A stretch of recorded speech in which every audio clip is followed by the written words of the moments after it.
lifting it above his head while gazing intently into Su Xiaoxiao's expressive eyes, gradually adopting a serious demeanor. Perhaps to you, these wishes are merely the capricious scribblings of childhood, devoid of value. Yet to me, they represent everything you once yearned for. Even if they are wishes from your youth, they hold unique significance in my heart. I wish to accompany you in realizing them. He grasped Su Xiaoxiao's hand earnestly and inquired, Su Xiaoxiao, I am quite greedy at this moment, harboring many requests. I wish to share ice cream with you, to stroll through the amusement park, to witness the sunrise together. My greed extends to wanting to fulfill all your wishes. May I ask, are you willing? Chapter 56. The unconcealed thoughts of a little girl. The two gazed at each other for a long while. Su Xiaoxiao stood there entranced, her eyes glimmering with unshed tears. It was not anger, nor was it grievance, but rather an overwhelming sense of gratitude. She found herself at a loss for words. Momentarily dazed, Qin Lang stepped forward slightly, inching closer. Su Xiaoxiao instinctively closed her eyes, pouting her lips and leaning forward, patiently awaiting what was to come. You little rascal. A playful admonition startled Su Xiaoxiao from a reverie.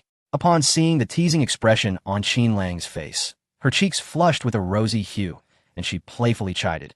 Young master, you are truly mischievous. Qin Lang pinched the tip of Su Xiaoxiao's nose affectionately, saying, I fear you might become addicted again and insist on punishing me for delaying our plans. We have much to do tonight.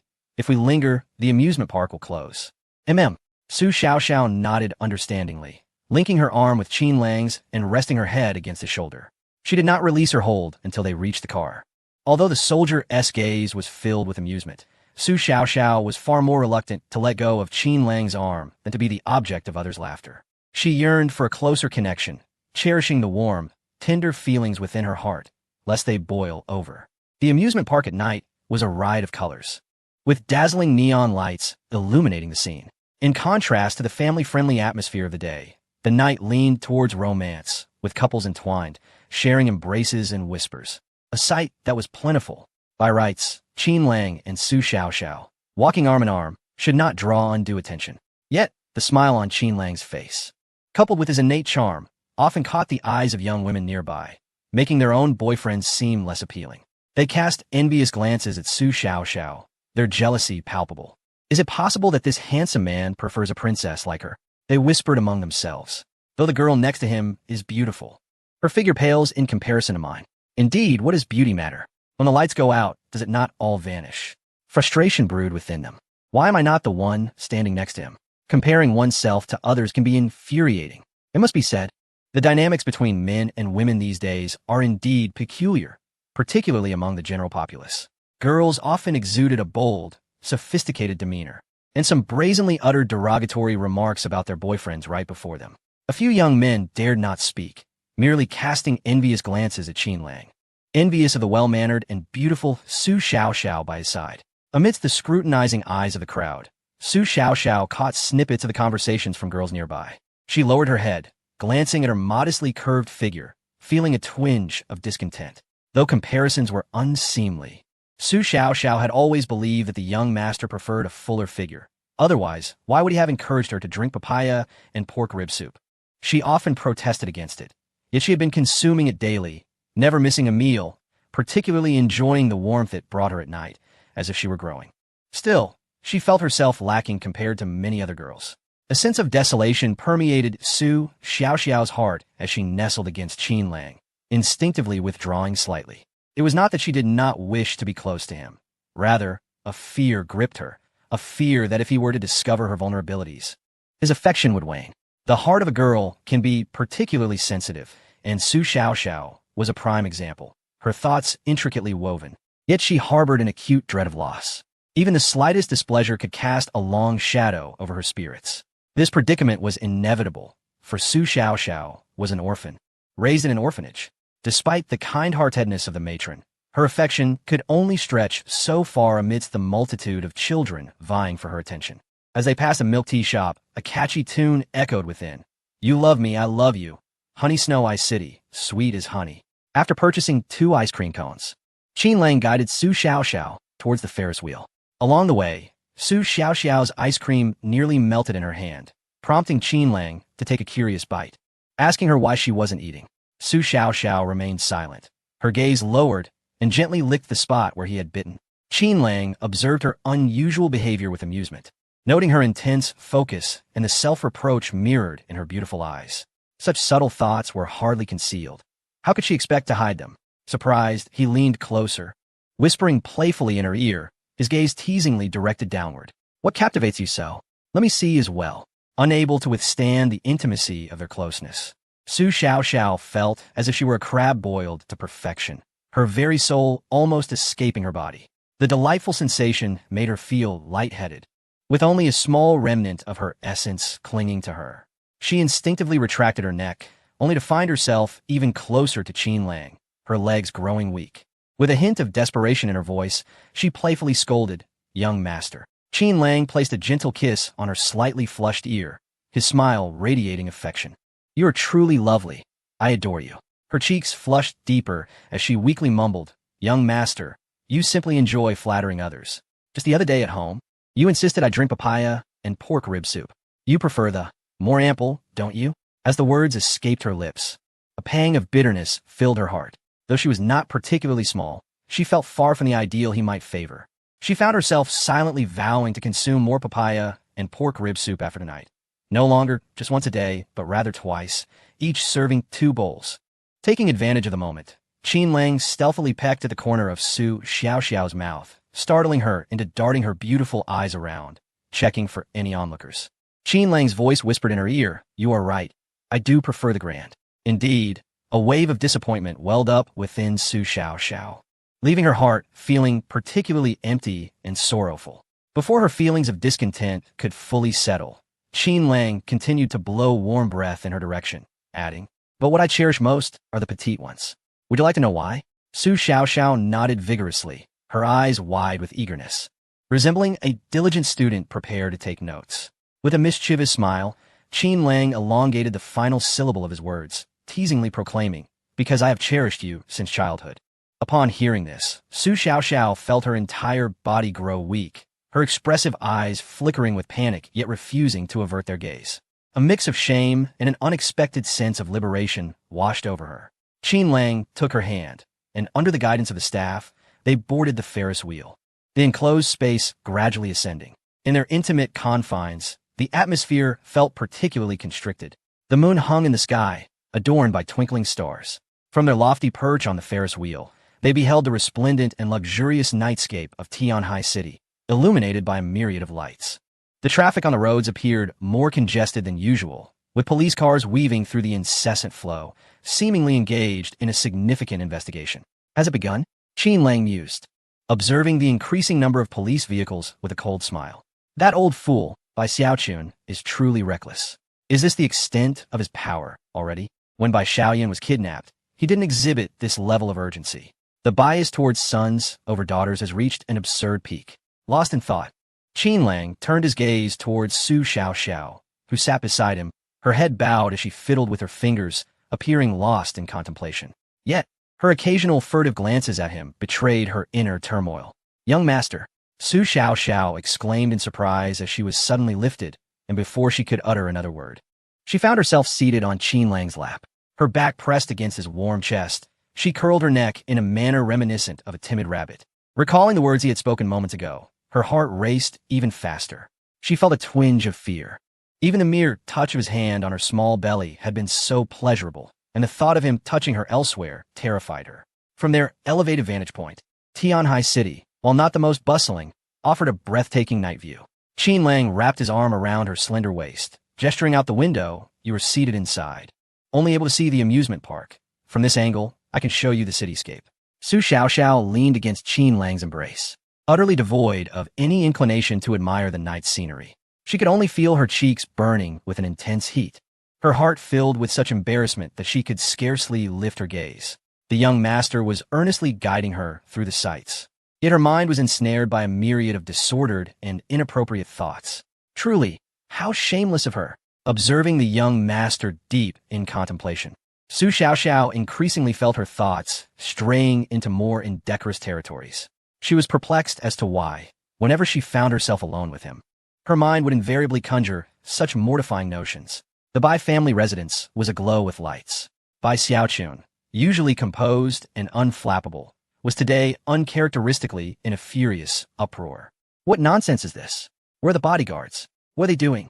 They were supposed to protect him, and yet he is gone. Are they just idling about? Give me a call to Director Zhang and have his men conduct a search. I want the members of the Black Dragon Society to scour every house. They must find him tonight. This is outrageous. My son, and someone dares to harbor ill intentions. If I find out who it is, I shall see to it that they are flayed and skinned alive. What are you staring at? Get out. Go find him. And if you don't bring him back, don't bother returning. Bai Xiaochun's outburst forcibly expelled the family steward, Ah Fu, from the second floor. With his head bowed and demeanor subservient, he encountered Bai Ruyu at the staircase, uttering a quick miss before hastily exiting. Ah, this is karma, isn't it? Bai Ruyu mused, listening to the relentless tirade echoing from the study above, a cold smile gracing her lips. Having someone kidnap my daughter, and now losing his illegitimate son. What else could this be if not poetic justice? She retrieved a carton of milk from the refrigerator, pouring 2 glasses on the coffee table and gently offering one to Bai Xiaoyan. Drink some milk to calm your nerves. Once things settle down, we can head upstairs to sleep. Bai Xiaoyan took a sip, her heart heavy with mixed emotions. After all, that was her father, and facing such disparate treatment was bound to leave her disheartened. Sister, is a boy really that important? Are girls not worthy of affection at all? Bai Ruyu wrapped her arms around her sister's shoulders, affectionately tousling her hair. Silly sister, how could you think that? I care for you dearly. Bai Xiaoyan nodded, her mind suddenly drifting to the image of Qin Lang, and her eyes sparkled with joy, narrowing into a playful smile. Brother cares for me too. Suddenly, the sound of hurried footsteps echoed from the staircase as Bai Xiaochun descended, his face aflame with rage as he strode into the living room, directing a furious glare at Bai Ruyu. Does this matter involve you? If so, release him immediately. We can overlook past grievances, but if you dare to harm Shui, don't blame me for being ruthless. After much contemplation, he suspected that his eldest daughter might very well be the mastermind behind Shui's kidnapping, especially given her overindulgence toward Xiaoyan, which he feared could be a deliberate act of retaliation against him. Anger found an outlet all at once. Regardless of whether it was mere coincidence, it manifested as a barrage of questions. Where was the semblance of a father-daughter bond? It resembled an interrogation of a suspect, devoid of any semblance of compassion. Witnessing this scene, even Bai Ruyu's serene disposition was stirred into a tempest. Was this truly her father? Even a stranger should not so frivolously suspect others, should they? She gritted her pearly teeth, her delicate frame trembling with indignation as she chastised. Do not presume that everyone harbors malice like you do. There are some things I deem beneath me. I strive for the Bai family's fortune not for monetary gain, but to ensure that my mother's toil and sacrifice from years past do not merely benefit others in vain. I declare this unequivocally, whether you wish to hear it or not. If Bai Shui encounters misfortune, I shall take not a single penny from the Bai family. I have no desire for that worthless money. Bai Ruyu grasped her sister's arm, casting a fierce glare at her father, her heart filled with resentment, fury, and disdain, yet devoid of any reluctance. Her heart had been shattered. She pulled her sister along, not looking back as they exited. Yin Yin, let us depart. We shall return to our own home, for this place is no longer ours. Bai Xiaochun stood in the living room, watching the figures of her 2 daughters retreat. A flicker of guilt within her heart quickly overshadowed by the fury of her son's abduction. Chapter 58. The Conquered Su Xiaoxiao in the Deep of Night. Under Bai Xiaochun's boundless fury, Tianhai City erupted into chaos. The district headquarters mobilized nearly half its police force to search the streets. It was unavoidable. Bai Xiaochun was a significant taxpayer in Tianhai City, and with such a crisis at hand, the authorities had to take heed and ensure the comfort of this vital contributor.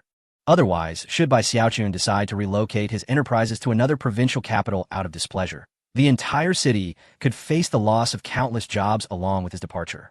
Furthermore, the Black Dragon Society dispatched nearly 80% of its personnel into action. In contrast to the pressured police force, the Black Dragon Society was clearly driven by monetary gain. Who wouldn't want to roam about for the chance of a reward? If luck favored them, they might stumble upon a fortune worth tens of millions. Amidst this tumultuous atmosphere, Qin Lang accompanied Su Xiaoxiao at the amusement park, remaining until closing time before leaving. Upon returning to their villa, he received a call from Qiu Jur, who bluntly stated, Bai Shui has been kidnapped. Qin Lang chuckled, bemused by the news of the abduction. Why share it with him? Qiu Jur's voice carried a hint of suspicion. This doesn't concern you at all? She sensed something amiss, particularly since Qin Lang had encountered by Shui earlier that day, leading to such a fortuitous turn of events. Moreover, she knew well the nature of Qin Lang. A person who would not rise early without the promise of reward would surely not inquire about Bai Shui without ulterior motives. And just after his inquiries, disaster struck?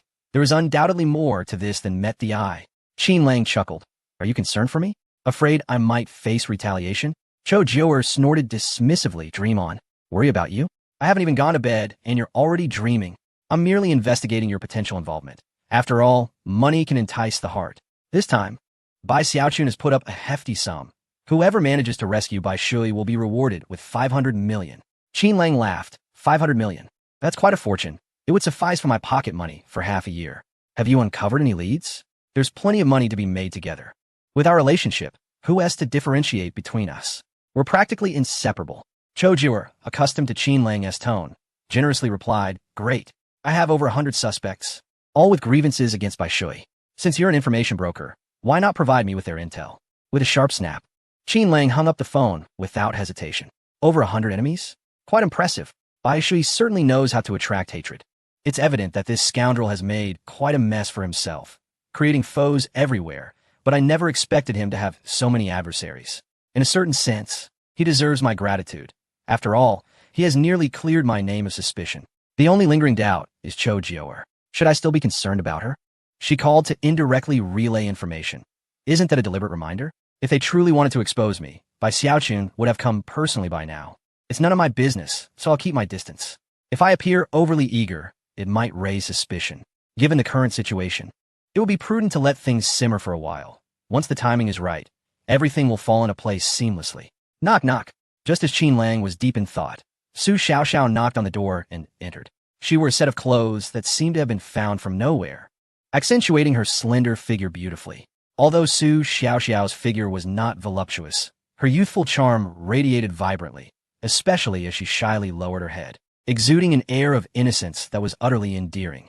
Xiaoxiao, where did you find that outfit? Qin Lang asked in surprise. Blasting, Su Xiaoxiao replied, Master. I discovered it while cleaning the tea room, hidden in a small cabinet. Do you like it? She was no longer a child. Upon finding such attire, she instinctively realized it was something Qin Lang had hidden away. Recalling the several outfits she had found, she knew this one was relatively modest, and it took courage to wear it. It was clear to her that Qin Lang had purchased these clothes because he liked them, and in her heart, she was willing to make an effort to please him. Qin Lang beckoned her with a finger, and Su Xiaoxiao timidly approached, sitting on his lap, remaining silent as he embraced her. Do you know what you're doing? Qin Lang observed her with keen interest, realizing that his actions had indeed struck a chord. He initially believed he needed to stoke the flames further. However, he never anticipated that Su Xiaoxiao would come to him willingly. Su Xiaoxiao, with a somewhat dazed nod, realized that tonight she was indeed fated to succumb. Yet within her heart, there was not a flicker of resistance. In every conceivable aspect, she had been thoroughly captivated by Qin Lang, resigning herself to a destiny of perpetual subjugation. As her grandmother, the dean, had once remarked, a girl must ultimately find a boy she cherishes to entrust her heart to. She had never harbored delusions of ascending to greatness or aspired to soar to lofty heights. In her eyes, Qin Lang had always been her young master, the one to whom she owed her duties. Yet, the series of misunderstandings had left her with a lingering sense of guilt towards him. If Qin Lang had been harsh with her, she would have accepted it as just punishment, recognizing her own indiscriminate slander and disparagement of him. But, in reality, Qin Lang was not only gentle with her. He went to great lengths to protect her, consistently prioritizing her well-being. Most importantly, he had even taken the time to learn about her childhood dreams. Indeed, had it not been for Qin Lang's initiative, she might never have contemplated revisiting those aspirations, for the burdens of reality had rendered her weary, leaving no time to reminisce about the joys of her youth or fulfill the wishes of her childhood. Su Xiaoxiao lifted her head, her cheeks flushed as she gazed at Qin Lang. Memories of their earlier encounter in the mall flooded her mind. Recalling how he had punished those domineering individuals on her behalf, she remembered the look of reluctance in his eyes when she had misunderstood him, tempered by a tenderness that prevented him from reprimanding her. She recalled the moments when her stomach ached, and he had comforted her with soft words, remaining by her side. Gradually, all other images faded from her consciousness, and her world became solely occupied by the presence of Qin Lang. Chapter 59. The Touching of the Fortunate Daughter Ding. The host has captured the female lead, Su Xiao. Congratulations to the host for receiving 50,000 villain points. Ding! The female lead, Su Xiao, has experienced intense emotional fluctuations. Congratulations to the host for receiving 1,000 villain points. Listening to the system's notifications, Qin Lang rose and gently covered the sleeping Su Xiao with a blanket, placing a soft kiss on her forehead before exiting the room. The moment the door clicked shut, Su Xiao, who had been feigning sleep, opened her eyes, her face radiant as if she were intoxicated. Holding the pillow that had just cradled her young master's head, she buried her face in it, inhaling deeply, a smile playing at the corners of her mouth, overwhelmed by a profound sense of happiness and contentment. After leaving his home, Qin Lang made his way directly to the villa where the Bai sisters resided. It was a night of relentless activity, a whirlwind of engagements. Upon his arrival, Bai Ryu approached him from the living room, her expression tinged with bitterness. I sincerely apologize for summoning you at such a late hour. However, Yun is in a poor mood and refuses to eat. I find myself utterly at a loss. Qin Lang, feigning ignorance, inquired about the situation, already aware of the underlying tensions. Bai Ryu's eyes flickered with a hint of resentment, but she soon shook her head dismissively. It was futile to conceal anything further. The rift had already been laid bare. The issue of the illegitimate child resurfaced, and she was oblivious as to who had orchestrated the abduction. Bai Xiaochun was in a furious uproar at home, almost driven to madness, even suspecting that she might be involved in the matter. Unable to bear it any longer, she had stepped out and resolved not to return. If Bai Xiaochun regarded the illegitimate child as his only progeny, then let him reside with that child. And what of Yifeng? Is he not the bodyguard to both of you sisters? Surely he does not reside nearby. Qin Lang surveyed the surroundings, feeling a twinge of anxiety at the thought of that man harboring ill intentions.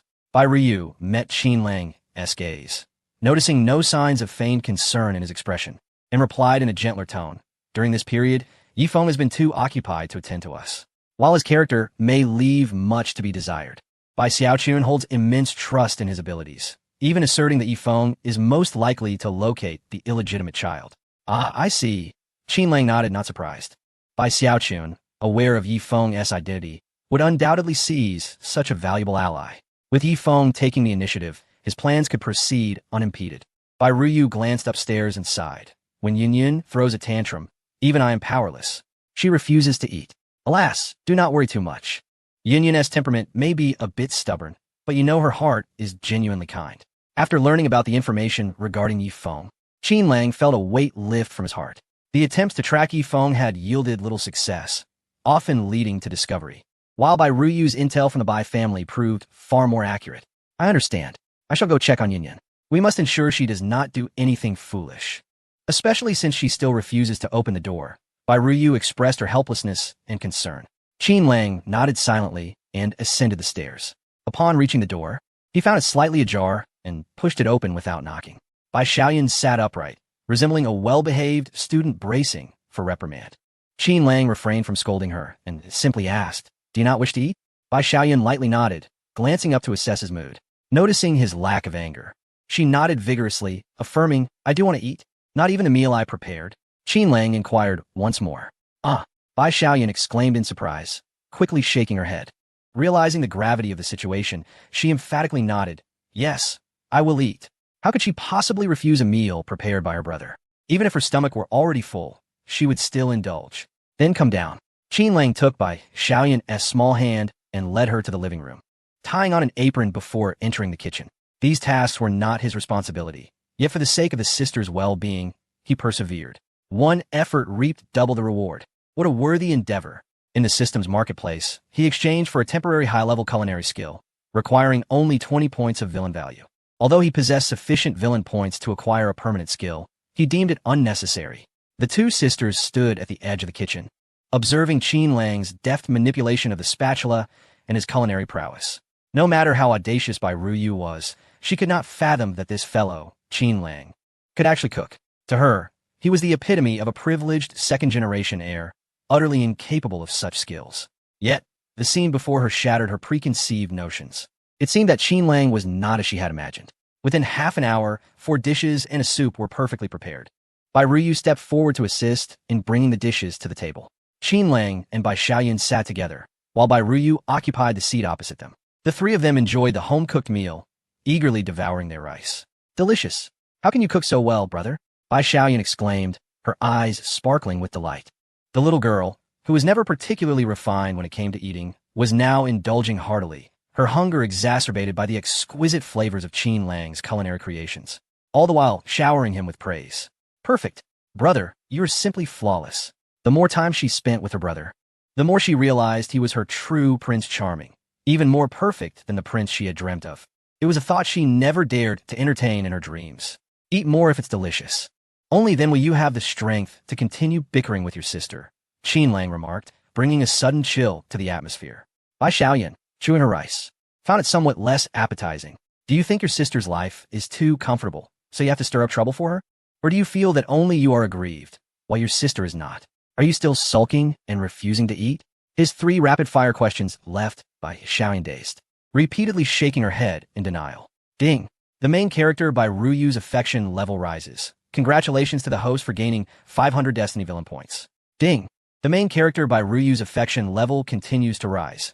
Congratulations to the host for gaining 800 Destiny Villain points. Bai Ruyu watched from the side, her heart warmed. Despite Qin Lang's lack of decorum in her presence, he completely assumed the demeanor of a brother-in-law when facing Xiaoyan.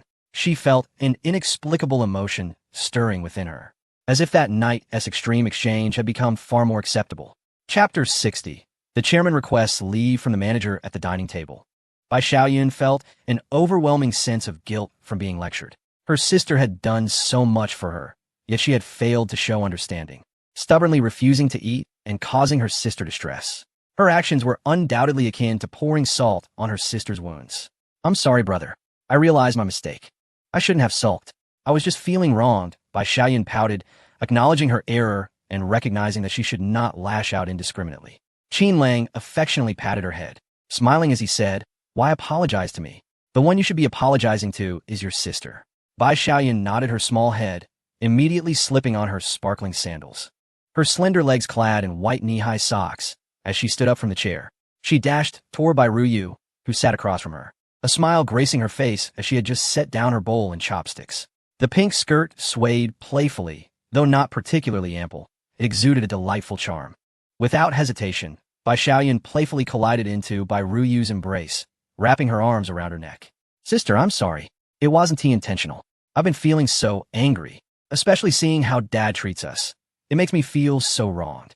Nestling comfortably in her sister's arms, she resolutely murmured, from now on, I will never sulk with you again. Upon hearing her brother's words, Bai Xiaoyan realized the hurt her actions had caused. She understood that her sister cherished her deeply, yet her occasional fits of temper had inflicted emotional turmoil upon Bai Ruyu. A wave of guilt washed over Bai Xiaoyan, making her shy away from meeting her sister's gaze. Bai Ruyu looked at Qin Lang with a gentle smile, warmth blossoming in her heart. She reached out to pinch her sister's cheek, her face lighting up with joy. As long as Yin Yun is happy, that's all that matters. We won't be upset anymore. From now on, I'll always take care of you. From this moment forward, this home will belong solely to us sisters, she thought, concealing her own grievances. After all, Bai Xiaoyan was her beloved sister, her own flesh and blood, whom she had raised since childhood. The love she harbored was immeasurable, leaving no room for reproach. Casting a glance at Qin Lang, Bai Ruyu felt a flicker of hopeful warmth in her heart. Perhaps, without the Bai family's constraints, she might find a life of greater freedom and happiness. Yes, a home just for the three of us. And their also brother. Bai Xiaoyan nodded vigorously, ensuring Qin Lang was counted among their family. Then, with a pout, she huffed, I won't be angry anymore.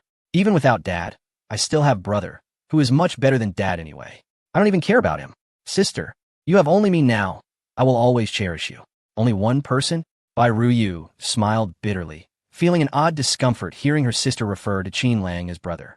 It was not jealousy, but rather an unsettling feeling.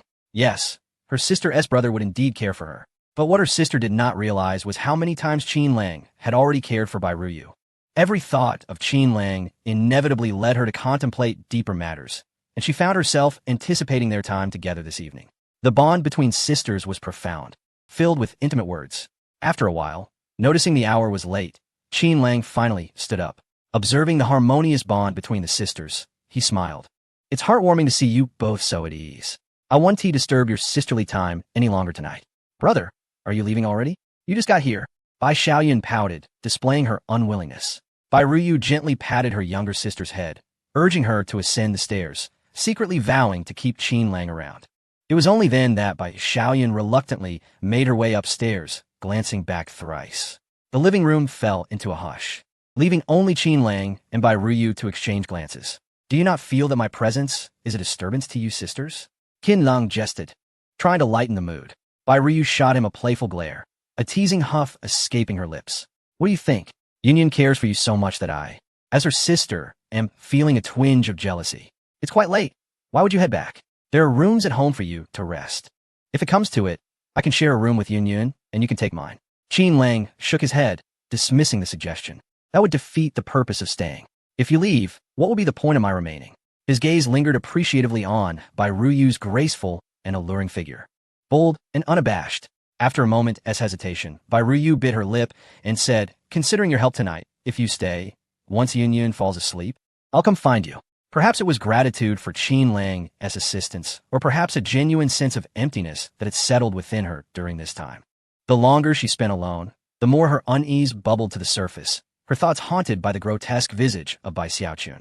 In contrast, being with Qin Lang, though it brought some teasing and discomfort, eventually led her to a state of blissful detachment where nothing seemed to matter. It was almost intoxicating. Qin Lang, oblivious to the unspoken tension, declined. Perhaps another time. On one hand, he truly had pressing matters to attend to. Yifeng had already been tasked with searching for Bai Shuyat by Xiaochun's behest. It was not that he lacked faith in Junzi's capabilities, but Yifeng, as the spokesperson for the Blood Wolf Mercenary Corps, possessed formidable strength. He needed to act decisively to stabilize the situation. Any unforeseen incident was something he wished to avoid. On the other hand, he had been running on empty all day. In just a few hours, he felt his energy waning.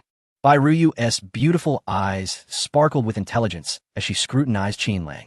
You're in such a hurry to leave. Could it be that you're off to rendezvous with Mu Yuyan? Let me remind you, you've entrusted me with the matter of the beauty pill, so don't be seduced by her charms. Her heart felt a pang of discomfort. Being turned down after her overt invitation struck a blow to her pride. If Qin Lang were indeed to seek out Mu Yuyan, she feared she might lie awake in anguish all night. Impossible. Qin Lang immediately refuted. What does she have to do with me? He stepped closer, wrapping his arms around Bai Ruyu's slender waist, and earnestly stated, Manager Bai, I have complete faith in you regarding the company's affairs and will not interfere in the slightest. I assure you, I must also request something from you. Request what? Bai Ryu asked, utterly perplexed. Qin Lang chuckled awkwardly. I request Manager Bai's permission to take a night off, granting the chairman a reprieve. Chapter 61. Disguised as Yifeng, rescuing Bai Shui? After enduring a tirade of insults branding him a rogue, Qin Lang finally departed from the villa where the Bai sisters resided. He stealthily traversed the shadows, akin to a wraith, darting with remarkable agility. His speed was so extraordinary that even an assassin of Yi Feng's caliber would find it challenging to rival him at that moment. Having depleted his physical enhancement pills, his constitution had ascended to an impressive 200 points. When confronting ordinary individuals, even the most robust among them would find themselves utterly at his mercy. A mere flick of his finger could easily puncture a hole through a normal person's skull.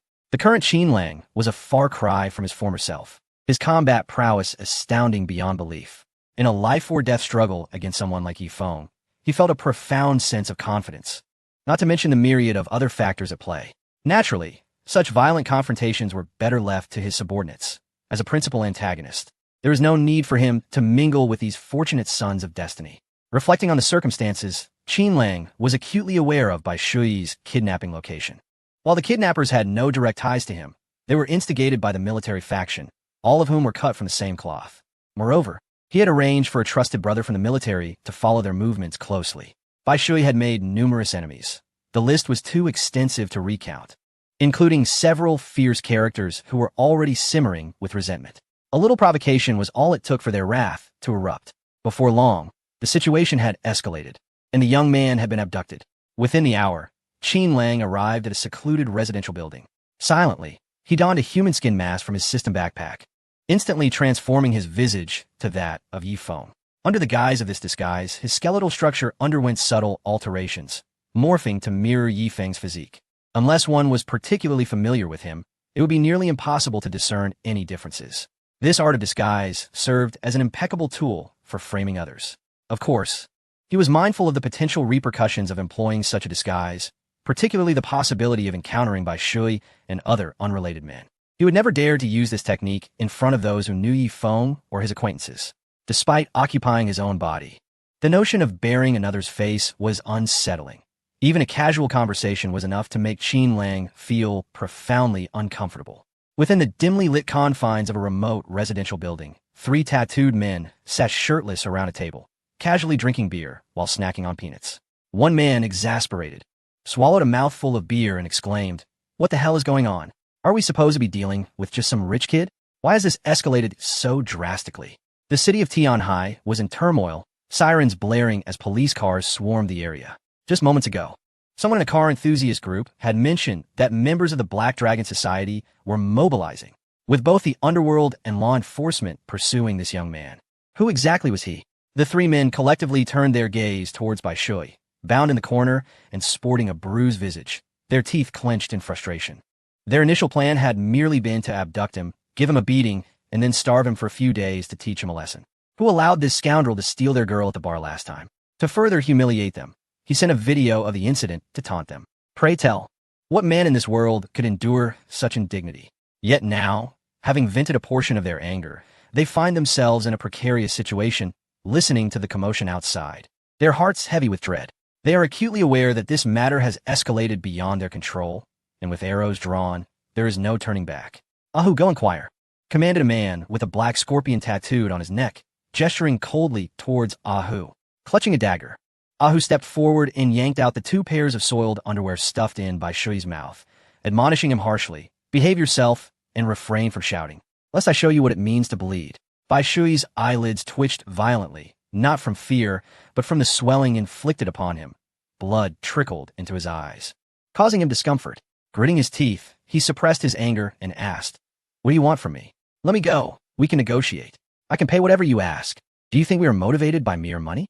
Have you forgotten the humiliation you inflicted upon us? Damn it. If I didn't want to escalate this situation, I would have been the first to stab you. That student was drugged by me. If we are to indulge, shouldn't there be some decorum?" Bai Shui rolled his eyes. "Isn't she just a woman? If you wish to indulge, just be straightforward with me.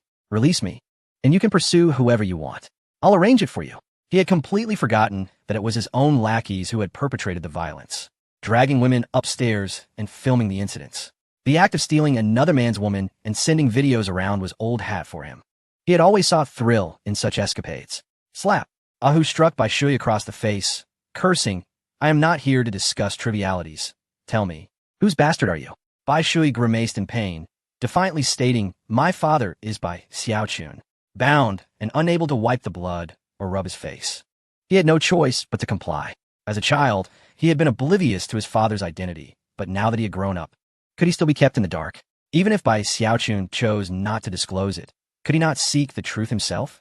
Even now, despite Bai Xiaochun's retirement from the limelight, a mere glance at old photographs or newspapers would suffice for Bai Shui to recognize his father, the chairman of the Bai Group, a billionaire tycoon in Tianhai City.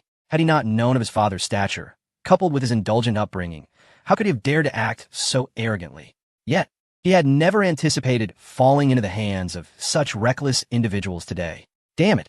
Ahu, infuriated, shoved the soiled underwear back into Bai Shui's mouth once more. Returning to the table, he plopped down onto the stool, reaching for a can of beer with a pull tab, guzzling it down in one go. He slammed his fist onto the table, causing peanuts to scatter everywhere. "Brother, we really stirred up a hornet's nest this time. We shouldn't have boasted of those guys in the first place. This kid turns out to be Bai Xiaochun's son, and now the entire Tianhai city is hunting us down. It doesn't seem like mere fabrications. Only a family like the Bais could create such a commotion. What are we going to do now?" Ahu felt overwhelmed, his heart racing with anxiety, never anticipating that they would provoke the Bai family. A wealthy family like that could squash them like insects. Scorpion, ever vigilant, narrowed his eyes, casting a fierce glance towards Bai Shui, already harboring murderous intent. Bai Shui struggled violently, desperate to explain, but the foul stench in his mouth stifled his words. "Calm yourself," Scorpion coldly reprimanded, waiting for Bai Shui to quiet down before slowly addressing his 2 underlings. At this point, regret was futile. The entire Tianhai city was on the lookout for them. If Bai Xiaochun discovered that they had kidnapped his illegitimate son, he would undoubtedly stop at nothing to annihilate them. Ah Hu questioned, is that really possible? Bai Xiaochun is a prominent entrepreneur and philanthropist here in Tianhai City. He still clung to the hope of a way out, such as returning Bai Shui and offering an apology. Even if it meant suffering a broken leg, it would be better than being perpetually hunted. Scorpion rolled his eyes. Even the Black Dragon Society has been mobilized. Do you really think the police are controlling them? It's Bai Xiaochun pulling the strings from behind the scenes. These capitalists have dark hearts. He sighed, let us just observe for now. At least we're somewhat safe here. I need to relieve myself, having consumed too much alcohol. Scorpion felt the urge to urinate. He glanced at Ah Hu and the others, feeling a sense of helplessness. At this critical moment, they still entertained the notion that Bai Xiaochun could be placated? How absurd. Among today's wealthy elite, who among them was ever a saint when they started their rise? They are all cold-hearted and ruthless. Without further ado, he rose and made his way towards the restroom downstairs. Just as Scorpion stepped out, the door to the room was suddenly pried open from the outside, producing a sharp sound. Chapter 62. Yi Feng. I know it's you. Ah Hu and his accomplice Shiqiang immediately tensed at the sound, setting down their beer cans, gripping their daggers, and stealthily positioning themselves by the door. As the person knocking entered, Ah Hu and Shiqiang steeled themselves, simultaneously thrusting their daggers towards the intruder. With a dull thud, the blade struck home, followed by agonized screams. Both Ah Hu and Shiqiang felt a sharp sting as their right hands were cut, blood pouring forth as their injured arms were seized. With the leaf maple mask adorning his face, Qin Lang entered, donning a black mask, also retrieved from his system backpack, trinkets acquired through the lottery system, which were otherwise unnecessary. Otherwise, he could have amassed a whole box of gas masks. In his grip were two bleeding arms, exuding an air of protagonist bravado, a smirk curling at the corners of his mouth, as he scoffed, with your meager skills, do you truly believe you can harm me? He was not shy to speak, having preemptively exchanged for an intermediate voice mimicry skill from the system's marketplace. Only a sound expert could discern the deception. Bound and helpless, Bai Shui howled as if he had spotted a long-lost father, writhing in excitement like a worm on the ground. Qin Lang discarded Ah Hu and Shiqiang onto the floor, pointing at the object stuffed in by Shui's mouth, urging, take it out. Ah Hu, in sheer terror, stumbled towards Bai Shui, not only failing to remove the original flavored undergarment, but also brandishing a dagger with his left hand, pressing it against Bai Shui's neck, and frantically shouted at Qin Lang, stay back, or I will kill this lad. You came for Bai Xiaochun's money, didn't you? Let us negotiate. If you allow us to leave Tianhai City, we shall release him. He was aware of Bai Xiaochun's formidable connections, yet he never anticipated such rapidity. Fortunately, although the intruder was immensely powerful, he seemed to lack sense. Having captured them, he released them instead, displaying an arrogant disregard. Qin Lang remained unperturbed. He swiftly seized Shiqiang, and to avoid being threatened, he retrieved the dagger concealed beneath his black glove, plunging it into Shiqiang's right chest with a sudden thrust, declaring, don't act recklessly. Put down the knife and do not harm him, or your dear brother will meet his end. Blood gushed forth. Shiqiang grimaced in pain, internally screaming, what the hell did I do to deserve this? And who exactly are the real kidnappers here? Ah Hu had yet to act, merely issuing verbal threats. Yet this fellow silently retaliated with strike. This was utterly outrageous. Ah Hu, taken aback, struggled to swallow his saliva and yanked the original flavored undergarment from Bai Shui's mouth, shouting, make him stop. Bai Shui, in a state of panic, cried out, Leaf Maple, what the hell are you doing? Do you wish for my demise? If you possess the capability to save me, have the audacity to remove your mask. I know you're Leaf Maple. Do not pretend. If anything happens to me, my father will never let you off the hook. With a swift thrust, Qin Lang plunged the dagger once more into Shiqiang's chest, creating two gaping wounds from which blood flowed profusely. Shiqiang, pale as a ghost, looked up at Qin Lang. On the verge of tears, Brother Qin Lang chuckled awkwardly. I have a bit of a compulsion. There's a hole on the right, but none on the left. It's asymmetrical. Bai Shui stood there, dumbfounded. He recognized Leaf Maple. His father had dined with him once, and though little conversation transpired, it was evident that his father held Leaf Maple in high esteem. In the current situation, even a fool could discern that this individual harbors no intention of rescuing him. I understand now. You must be in cahoots with those two vile women, aren't you? You aim to eliminate me, allowing them to inherit the Bai family's fortune, correct? As Bai Shui felt the blade of the dagger trace a line of blood across his neck, his tone shifted abruptly, filled with trepidation. Just save me, and I will offer you any sum you desire. Qin Lang twirled the dagger with a playful glint in his eye, retorting, Can you truly compare yourself to Bai Ruyu and Bai Xiaoyan? Even if you fancy fencing, I hold no such affection. Without further ado, having uttered all that he ought to, Bai Shui found his words cut short as Qin Lang hurled the dagger with precision, piercing directly through his heart, leaving him chilled to the bone. Until his last breath, Bai Shui remained oblivious that the hand that struck him down belonged to Yi Feng. The audacity of it was striking, as if he feared the kidnappers would spare his life and thus felt compelled to deliver the fatal blow himself. With wide, astonished eyes, Bai Shui slowly succumbed in Ahu's grasp, their gazes meeting in a shared moment of helplessness. The fate of Sha Chong was no better. His neck was brutally snapped. Ahu, filled with dread, retreated in a state of panic, unable to reveal his accomplice before being dealt a lethal kick. Afterward, Qin Lang seemed to meticulously stage the scene, leaving Sha Chong's fingerprints on both the dagger and Bai Shui's neck before vanishing into the night. The scorpion, who had witnessed everything from the restroom, appeared utterly oblivious. Finally, once the figures had faded into the distance, the scorpion leaned against the restroom wall, sliding down the tiles in exhaustion, his back drenched in cold sweat. Insanity. This was madness. What a cunning ploy to use another S-weapon against them. That wretched Yi Feng had turned his brothers into mere shields, seeking to usurp Bai Xiaochun's inheritance. What a treacherous tactic. Struggling to swallow, he hastily erased any trace of his presence at the scene before making a swift exit. To seek revenge on Yi Feng? Preposterous. That man possessed an extraordinary strength, capable of snapping necks with his bare hands. His two brothers, towering at over 6 feet, were akin to rabbits in his presence. Could he possibly prevail? Even if he could, what would compel him to risk such peril for a fruitless endeavor? As for betraying Bai Xiaochun, that was even less feasible. After all, with Yi Feng having slain Bai Shui, he too would be deemed an accomplice. The scorpion, having survived longer than Ahu, was more astute. If he were to betray Yi Feng, the latter would undoubtedly escape Bai Xiaochun's vengeance, and he would be swept away in the ensuing chaos. After much contemplation, he resolved to flee. Under the cloak of night, Qin Lang concealed himself in the shadows, observing the scorpion's retreat from the scene. He removed his black gloves and stowed away the human mask in his System S backpack. While this item had lost its utility, it was prudent to avoid leaving behind any evidence. Regarding the chaotic scene, he paid it little mind. If anyone were to investigate, the traces left by the scorpion would scarcely absolve him of suspicion. At the very least, the deaths of Ahu and Sha Chong could not simply be attributed to mutual brawling. The remaining matters could be left to Bai Xiaochun to handle, and he relished the prospect of leisure. The child of destiny?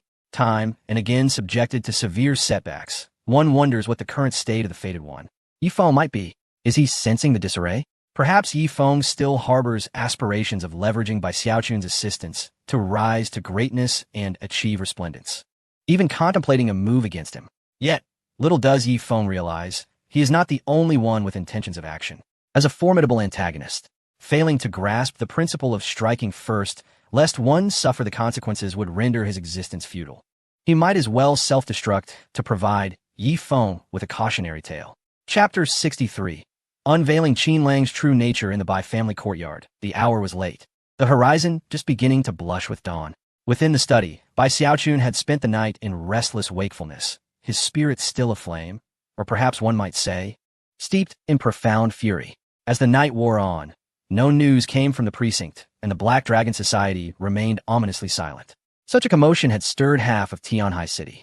The city's airports and high-speed rail stations were under vigilant scrutiny.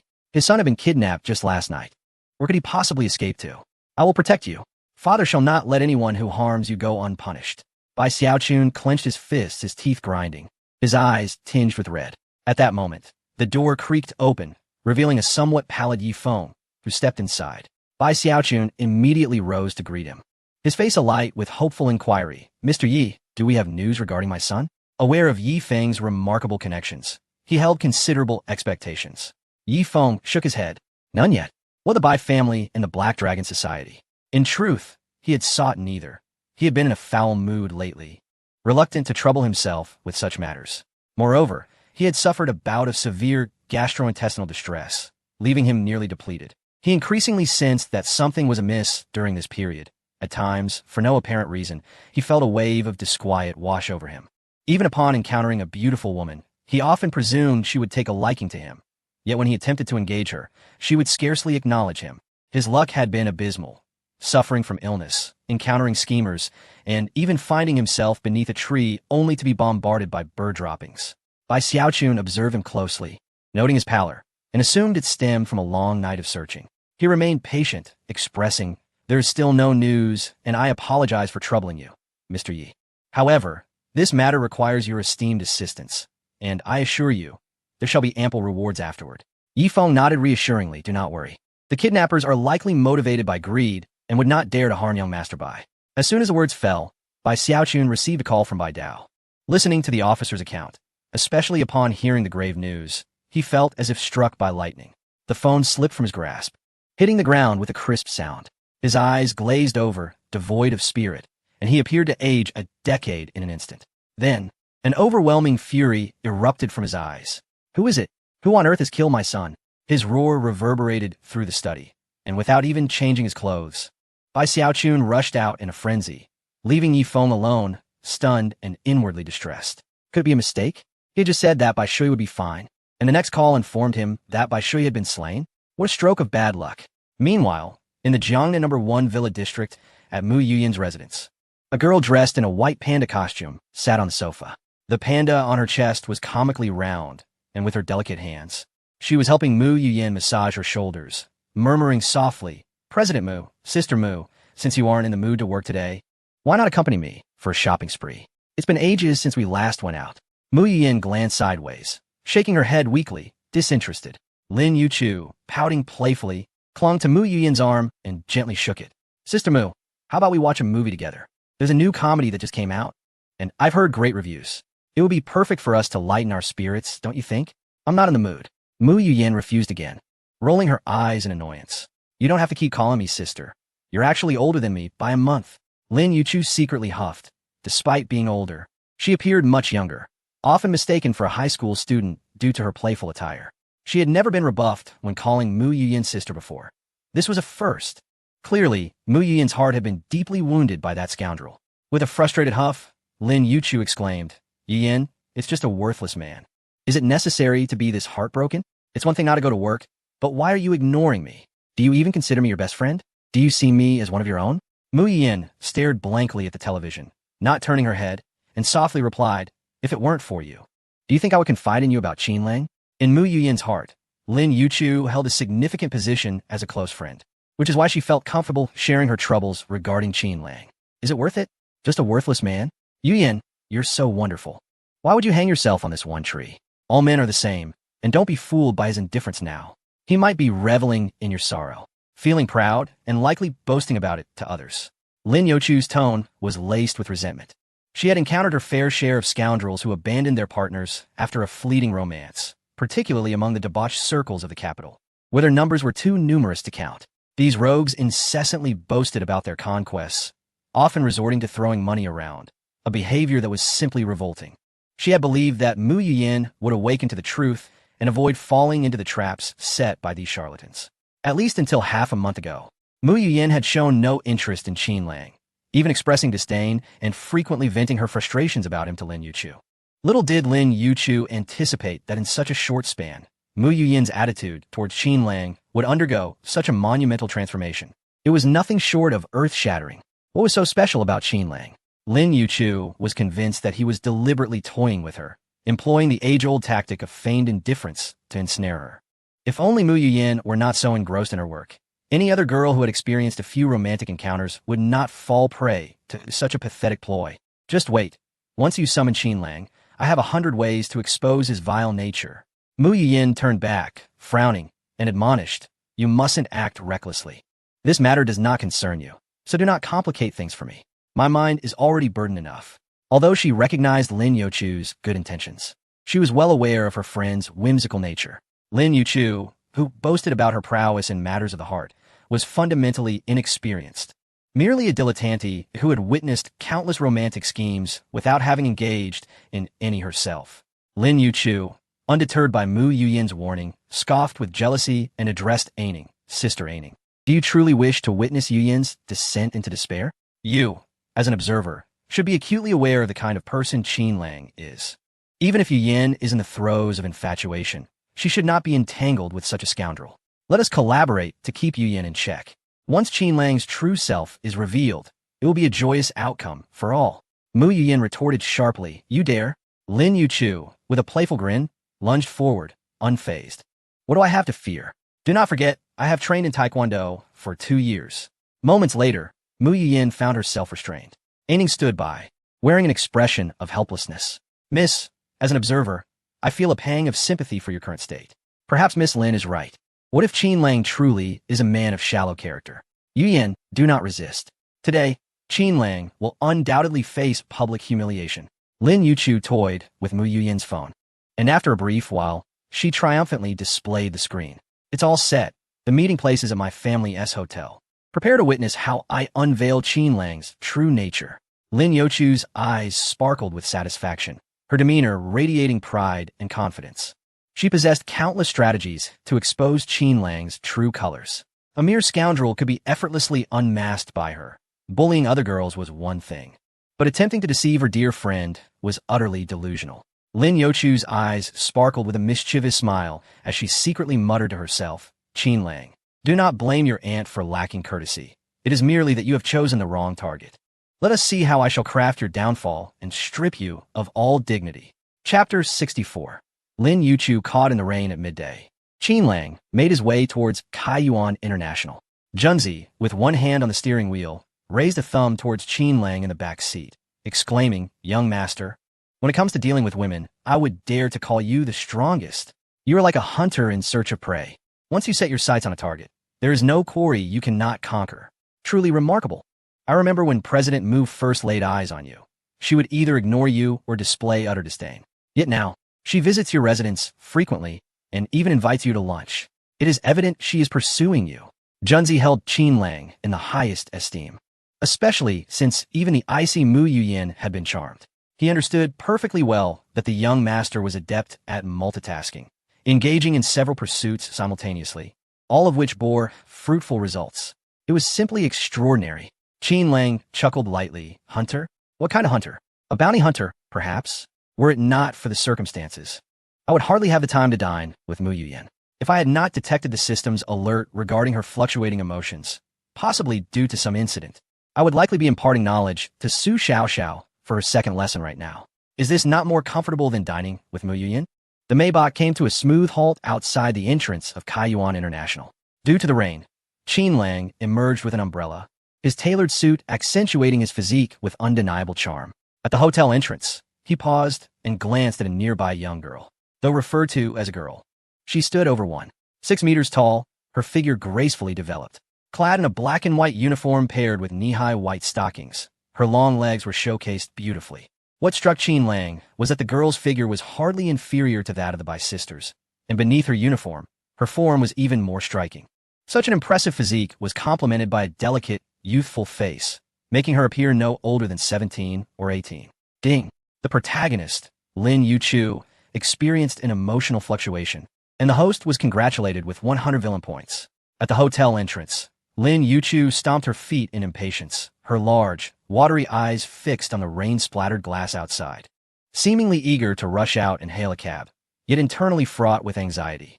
Damn it, what is taking Qin Lang so long? Does he not see that I am without an umbrella? Not a shred of gentlemanly decorum. Could he not come over and strike up a conversation? Lin Yuchu thought indignantly. In this dreadful weather, dressed so lightly, any man who saw her would surely consider offering her a ride. Only Qin Lang remained, standing there, observing without approaching or entering the hotel.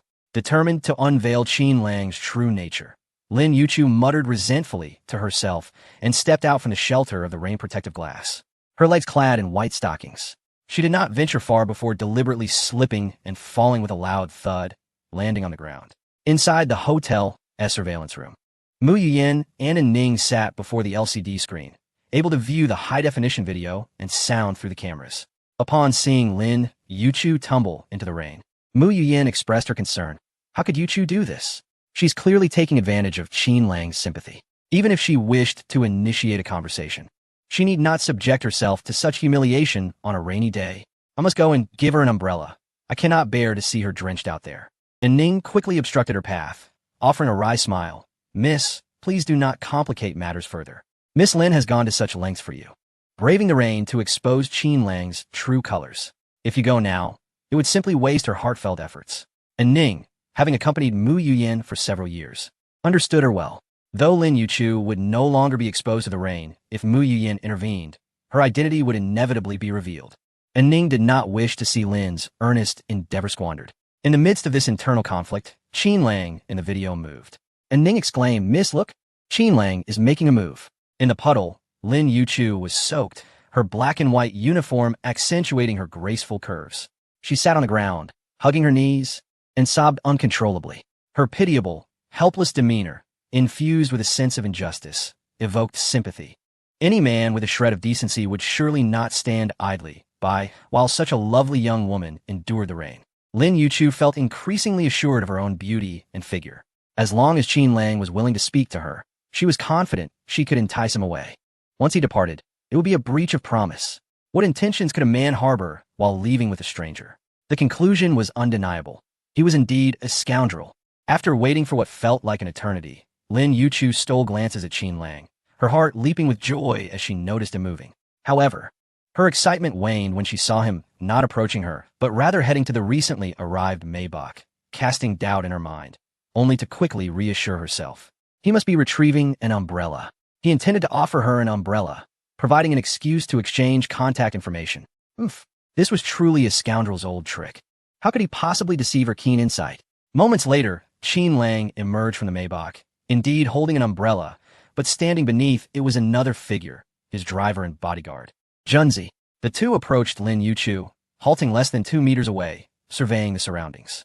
Qin Lang held an umbrella, but instead of stepping forward to shield Lin Yuchu from the wind and rain, he wore a look of amusement and remarked, Junzi, what do you think is going on with this girl?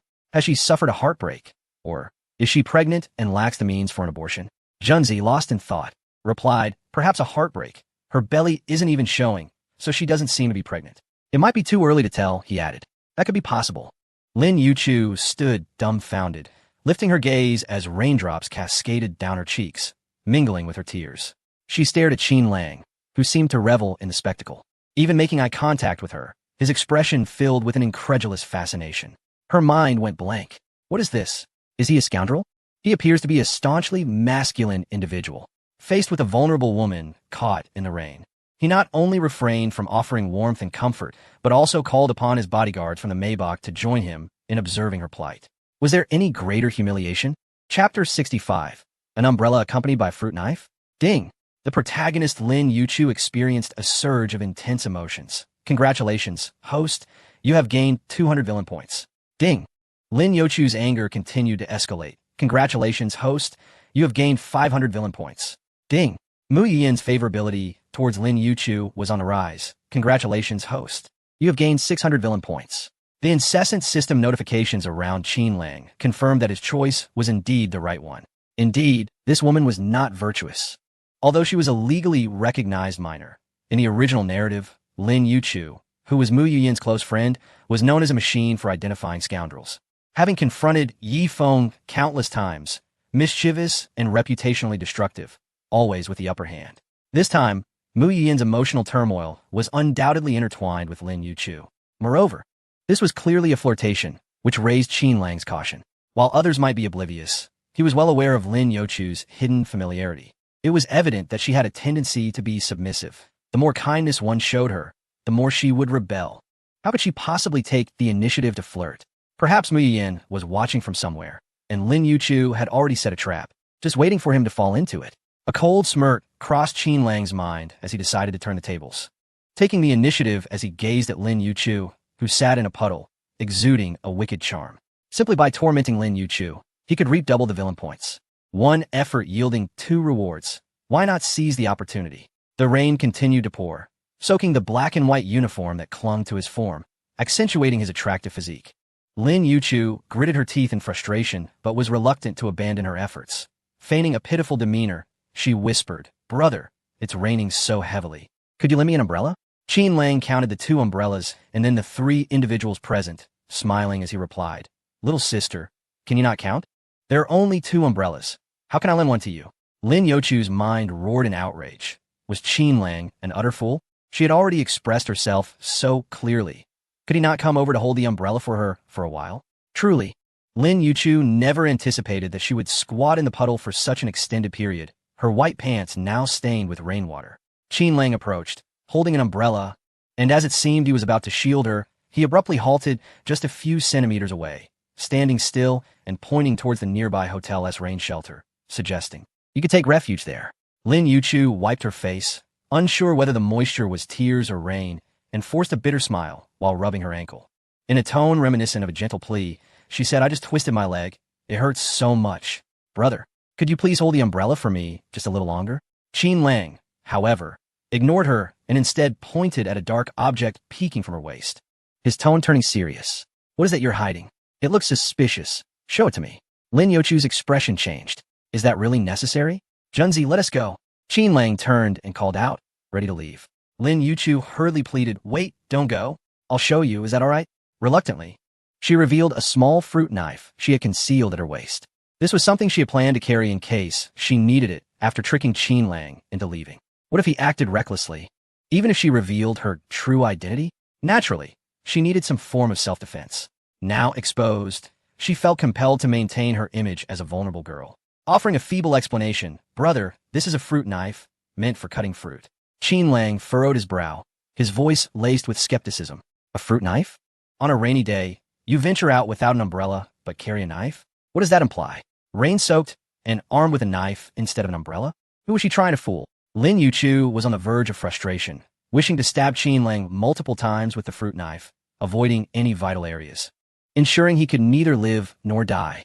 But recalling that Mu Yuyan was watching through the surveillance cameras, she discarded the knife and unleashed her trump card, feigning vulnerability. "Brother, I'm still young, just entering high school. My parents are fighting at home, talking about divorce, and they even hit me. I'm so scared and cold. Could you take me to a warm place?" She hugged herself, trembling in the rain, her petite figure evoking sympathy from anyone who laid eyes on her. Even Junzi, who typically favored a more managerial demeanor, felt a pang of compassion, contemplating whether to take her somewhere warm. Qin Lang scrutinized her from head to toe and then reached out to lift Lin Youchu from the ground, exclaiming, "It's not easy for anyone. How about this? I happen to have a friend who is particularly interested in students like you, those who lack care. Shall I call him over so we can have a good chat?" "Oh my heavens!" Lin Youchu's heart screamed in surprise and delight. Who could have imagined that the seemingly stoic Qin Lang would propose such a bold suggestion at this critical moment? Seeking warmth with a friend? Engaging in playful camaraderie? 3 or perhaps 4 individuals together. Lin Youchu felt an overwhelming surge of joy as she faced Qin Lang, her right hand discreetly gesturing behind her, intending for Mu Yuyan. Watching from the surveillance feed, to witness Qin Lang's true nature. In the monitoring room, Ning wore an expression of indignation, astonished that Qin Lang could exhibit such behavior. It was utterly terrifying. Not only did he harbor intentions towards Miss Lin, but he also had the audacity to invite friends along. How could he be so shameless? Mu Yuyan, initially perplexed, refrained from immediately condemning Qin Lang. She sensed that something was amiss, yet could not pinpoint the source of her discomfort, feeling an inexplicable awkwardness. At that moment of distraction, the surveillance video emitted a series of beeping sounds. Beneath the curtain of rain, Lin Youchu stood at the edge of her umbrella, droplets cascading from the canopy onto her head. Despite the biting chill, she remained transfixed, pointing towards the approaching figure of a police officer clad in a black uniform, his square-faced demeanor illuminated by the flashing lights of the patrol vehicle. Her lips trembled as she gazed at Qin Lang, hesitantly inquiring, "Is this the friend you mentioned?" Before she could finish her thought, the middle-aged officer had drawn near, silencing his communicator with a stern expression. "What are you doing standing here in this downpour? Did you call the police?" He directed a hardened gaze towards Qin Lang. The scene before him painted a picture of a dapper young man juxtaposed against Lin Youchu, who appeared completely soaked, reminiscent of a drenched bird. It resembled a quarrel between a young couple. With a smile, Qin Lang nodded and gestured towards Lin Youchu. "I called for help. This young lady is still in high school. Her parents are fighting, and she was beaten by them, so she dare not return home. I would appreciate it if you could escort her back." Realizing the misunderstanding, the officer's expression softened as he turned his attention to Lin Youchu, recognizing her as a distressed student. "Please provide me with your home address, and I will take you back." Lin Youchu feeling flustered at the sight of the officer. Instinctively recoiled. There's no need to trouble the police. Qin Lang, with a hint of skepticism, remarked, "Didn't you just say you were too scared to go home alone? You even suggested I help you get warm at my place. What gives? Do you think my home is cozier than yours?" Lin Yuchu shot him a fierce glare, her mind screaming at him. "Why can't you just keep quiet?" The officer, frowning, began to piece together the situation. "What is going on here? Show me your identification." Lin Yuchu stammered, "I forgot to bring my ID." She could no longer conceal her truth and confessed candidly. "In fact, I am not a high school student. I am of legal age. I was merely joking with a friend earlier. Officer, please do not take it seriously. It was all a misunderstanding." Qin Lang seized the moment to interject. "A misunderstanding? What kind of misunderstanding? Did you not just claim to be a high school student? Moreover, we have only just met. How can you consider us friends?" Ding! Lin Yuchu's anger surged, and congratulations were in order as the host gained 1,000 villain points. The square-jawed officer cast a disdainful glance at Lin Yuchu, for he held a particular aversion to women who spent their days seeking out wealthy suitors. His son had fallen prey to a similar frivolous girl, and he had yet to recover from that ordeal. Now, upon hearing Qin Lang's account, he instinctively regarded Lin Yuchu as a girl deliberately attempting to flirt. With a stern expression, he coldly gazed at Lin Yuchu and reprimanded, "You are obstructing the duties of public officers and wasting our time. Do you find this jest amusing?" Lin Yuchu, feeling meek, had not anticipated that Qin Lang would summon the police, let alone undermine her in front of them. Under the officer's scrutinizing gaze, she weakly muttered, "I'm sorry, I didn't mean to." The officer, icy in demeanor, retorted, "If apologies were effective, what need would there be for police?" He retrieved a citizen's code from his pocket and handed it to Lin Yuchu, reading it aloud in its entirety, instructing her to memorize it within 3 days and return to the station to recite it publicly. Clutching the small green booklet, Lin Yuchu's face turned ashen, her head spinning. Memorizing this? The citizen's code? She had initially intended to expose Qin Lang's true, ugly nature, aiming to humiliate him in front of Mu Yuyan. Yet now, she found herself in the humiliating position instead. Faced with such an upright officer, what could she do? Feeling wronged, she anxiously held the citizen's code and, under the officer's watchful gaze, began to recite it aloud, to love our country and obey the law. With each pair of eyes upon her, Lin Yuchu felt as though she were being pierced by 1,000 blades. Her heart brimmed with fury, yet she dared not express it before the officer, redirecting all her ire towards Qin Lang. Moments later, having completed the recitation, the square-jawed officer turned to leave, reiterating that Lin Yuchu must return to recite it in 3 days. As soon as the officer departed, Lin Yuchu lunged at Qin Lang, baring her teeth in rage. "You scoundrel! You humiliated me and called the police!" she shouted, furious. Her 2 years of Taekwondo training manifested in her every move, each punch and kick executed with vigor, embodying the spirit of a fierce warrior. As she charged forward, Qin Lang swiftly retreated, feigning a stumble, and in an unintentional act, he fell backward. Just as Lin Yuchu was about to reach him, he instinctively grabbed onto her most prominent feature, using it as leverage to regain his balance. Under the force of the reaction, Lin Yuchu found herself tumbling towards a puddle. Ouch! It hurt. Lin Yuchu believed she was about to fall, but contrary to her expectations, she found herself suspended in midair, tilted precariously, with a sharp pain radiating from her chest. Upon opening her eyes, she discovered that Qin Lang had grasped her firmly at the chest, maintaining her balance and preventing her from crashing down. "Qin Lang, you scoundrel! Are you taking advantage of me? Let go of me!" Lin Yuchu exclaimed in an indignant tone, unaccustomed to such humiliation, captured in a vulnerable state.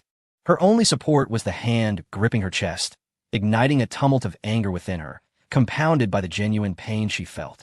Qin Lang glanced down, his fingers gradually releasing their hold from Lin Yuchu's chest. However, just as she contemplated her precarious situation, the hand was withdrawn. With a thud, Lin Yuchu plopped back into the puddle, feeling as though her rear had been shattered into pieces. "Qin Lang, somewhat embarrassed, apologist, expressing sorry. I lost my footing and, in a moment of clumsiness, I intended to help you up, but the grip was inappropriate, and since you yelled at me, I had no choice but to let go." Lin Yuchu, feeling both aggrieved and physically pained, retorted angrily, "What are you pretending for? You did it on purpose. Slip? With your 2 legs functioning normally, how could you possibly slip?" Qin Lang rolled his eyes, disinterested in offering an explanation, thinking it futile to reason with a woman who spoke with such fervor. Lin Yuchu opened her mouth, ready to protest, yet found herself at a loss for words. Her feelings of injustice and an inexplicable sensation rising within her.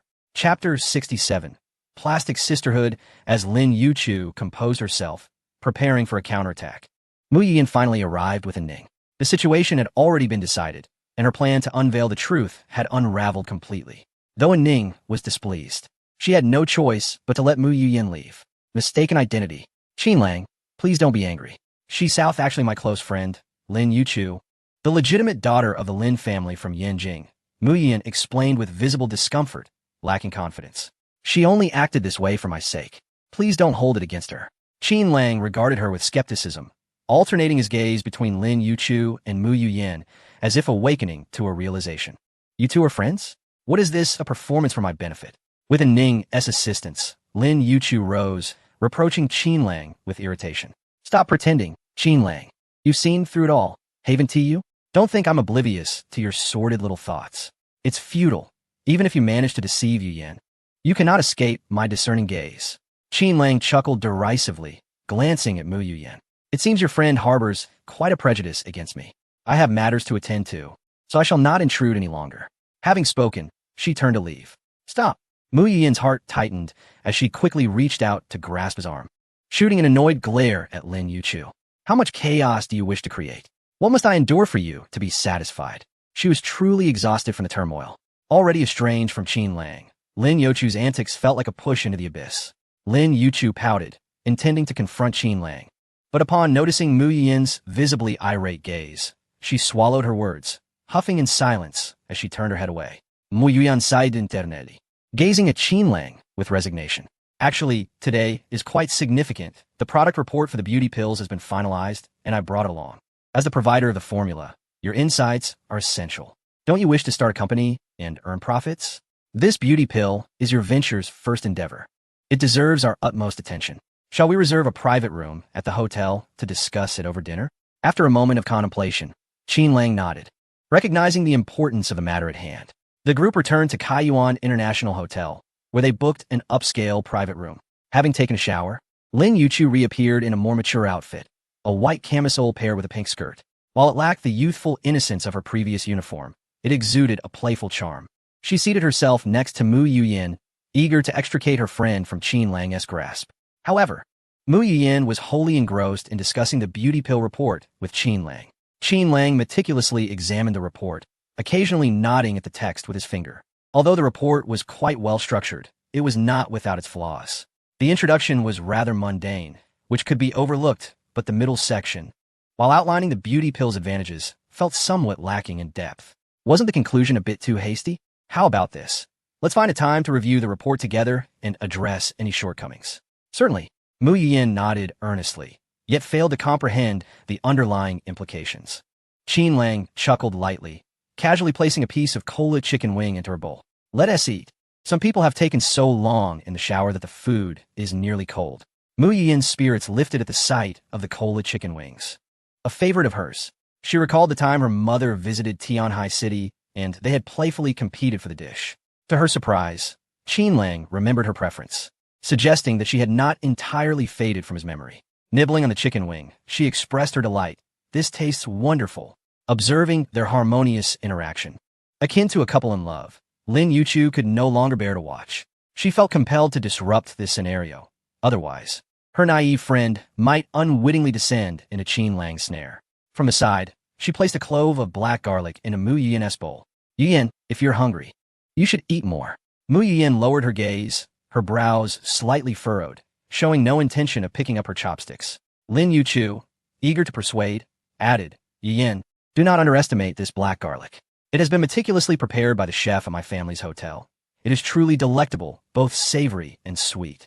As she brought the black garlic to her lips, an overwhelmingly unpleasant odor assaulted her senses. Instinctively, she grimaced, sticking out her tongue in disgust, nearly gagging. Mu Yiyan's frown deepened. Caught in a predicament, Lin Yuchu held her breath and popped the black garlic in her mouth, taking a bite and exclaiming, wow. This black garlic is exquisite. It melts in your mouth. Although it may not smell great, the taste is akin to stinky tofu. Incredibly fragrant. Her eyes sparkled with delight. Yet before she could finish her sentence, she was overtaken by another wave of nausea, tears threatening to spill as her nose burned from the effort of suppressing her gag reflex. Under Mu Yuyan's scrutinizing gaze, Lin Yuchu felt a surge of indignation but could only endure, attributing her discomfort to a slight cold from being caught in the rain rather than the black garlic. Despite her growing queasiness, suddenly, she slammed her hand on the table, spitting out the remnants of the black garlic onto the floor, and pointed at a server who had just entered, demanding, "Which chef is responsible for this dish?" It made me vomit. Tell him to settle his wages at the front desk and leave immediately. What a disgrace. Understood, the server replied promptly, bowing as he exited. The private room fell silent once more. Lin Yuchu felt as though she had been slapped, her cheeks burning with embarrassment. Sitting there with her arms crossed, she brooded in silence, uncertain of whom she was upset with. Mu Yiyan raised her glass and urged, "Yuchu, please do not be angry. If it does not taste good, we need not eat it. Let us toast to put an end to today's unpleasantness." Lin Yuchu felt she had been cursed all day, her heart heavy with grievance. Her gaze toward Qin Lang grew increasingly hostile. However, under Mu Yuyan's conciliatory gesture, she reluctantly lifted her glass, feigning agreement as the three clinked their glasses and drank in unison. The gathering continued. Chapter 68. Mu Yiyan was brought to tears. Qin Lang. There are matters for which I must apologize. In the past, I have wronged you on numerous occasions, though it was never my intention. I was unaware of the burdens you bore for your family. I always assumed your demeanor was merely a facade, until now. Mu Yiyan's cheeks flushed as she spoke, lifting her glass once more to drink deeply. This drink is my apology. Recalling her past rejections of Qin Lang's affections, finding fake boyfriends to deflect him and treating him with disdain, she now felt a profound sense of regret. She too had been deceived, oblivious to the fact that his flamboyant persona was a mere act for others. Realizing that regardless of the timing, this drink of contrition was one she had to consume, she steeled herself.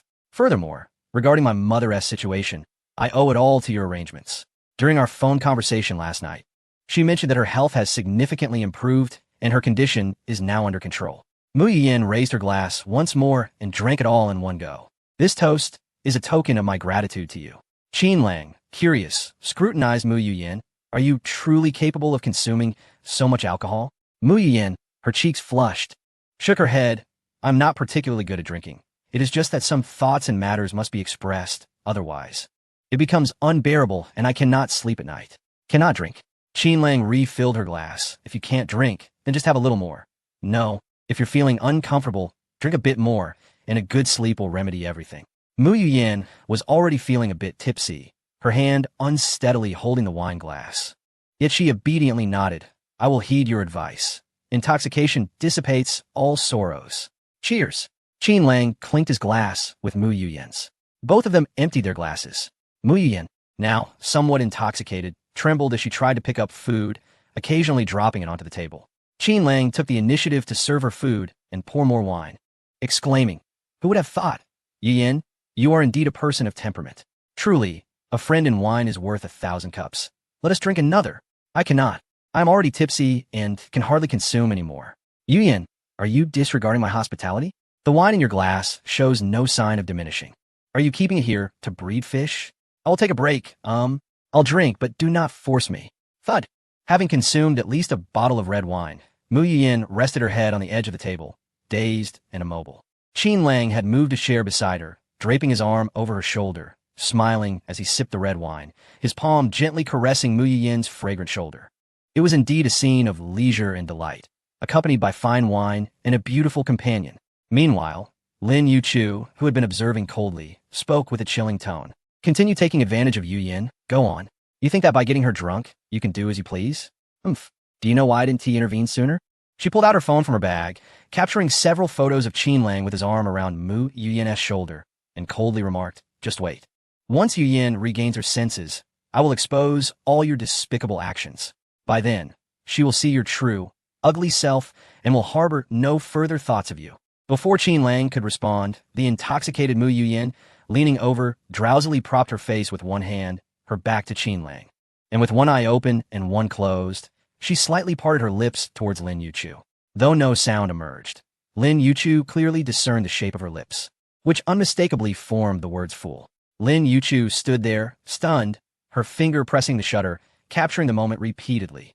Mu Yuyin, feeling anxious about potential mistakes and somewhat disoriented, deliberately collapsed into Qin Lang's embrace, silently mouthing words towards Lin Yuchu.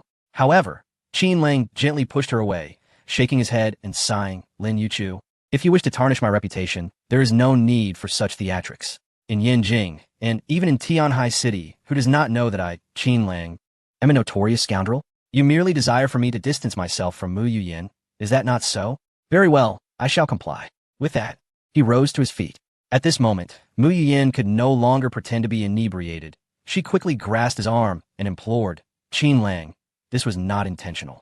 You must understand, Yuchu is simply playful by nature and did not intend to oppose you. Under the fierce gaze of Mu Yuyin, Lin Yuchu felt a chill within and reluctantly muttered, am I not allowed to be wrong? I will delete the photo. She had no desire to damage Qin Lang's reputation. Her intention was merely to reveal his true nature to Mu Yuyin. Yet now, having endured the previous silent rebuke, she could hardly remain oblivious to Mu Yuyin's feelings. It seemed she had already fallen under his spell. No amount of effort would rescue her dear friend from this snare. With her eyes slightly reddened, Mu Yuyin clung to Qin Lang's arm, pleading, Qin Lang, please do not be angry. This time, we truly were in the wrong. I acknowledge my mistake and assure you that such incidents will not occur again. I cannot, and my friends certainly should not. Qin Lang pressed his forehead, exhaling a deep breath to soothe his frustration, and replied, Yin, it is not anger that I feel, but rather a sense of opportunity lost. You have missed your chance. It seems we can no longer continue this gathering today. Perhaps next time? Ultimately, he departed, dismissing the system notification regarding Mu Yuyin's emotional fluctuations. A wise bird chooses a refined tree to perch upon. With Lin Yuchu present, he could not afford to advance his relationship with Mu Yuyin too swiftly, lest it provoke unnecessary complications. He preferred to avoid such troubles and decided to postpone matters for another occasion. As the door closed, Lin Yuchu wore a bitter expression, exclaiming, Yuyin, I did not mean to. Mu Yuyin, with her head bowed and tears being wiped away, showed no embarrassment at being seen in such a despondent state by her friend.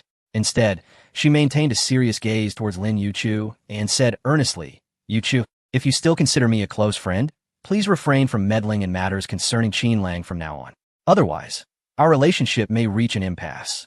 I understand, Lin Yuchu replied, her heart sinking as she suddenly realized she had indeed upset Mu Yuyin today. A sense of panic washed over her.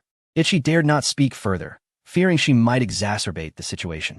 Chapter 69, Citywide Manhunt, Scorpion.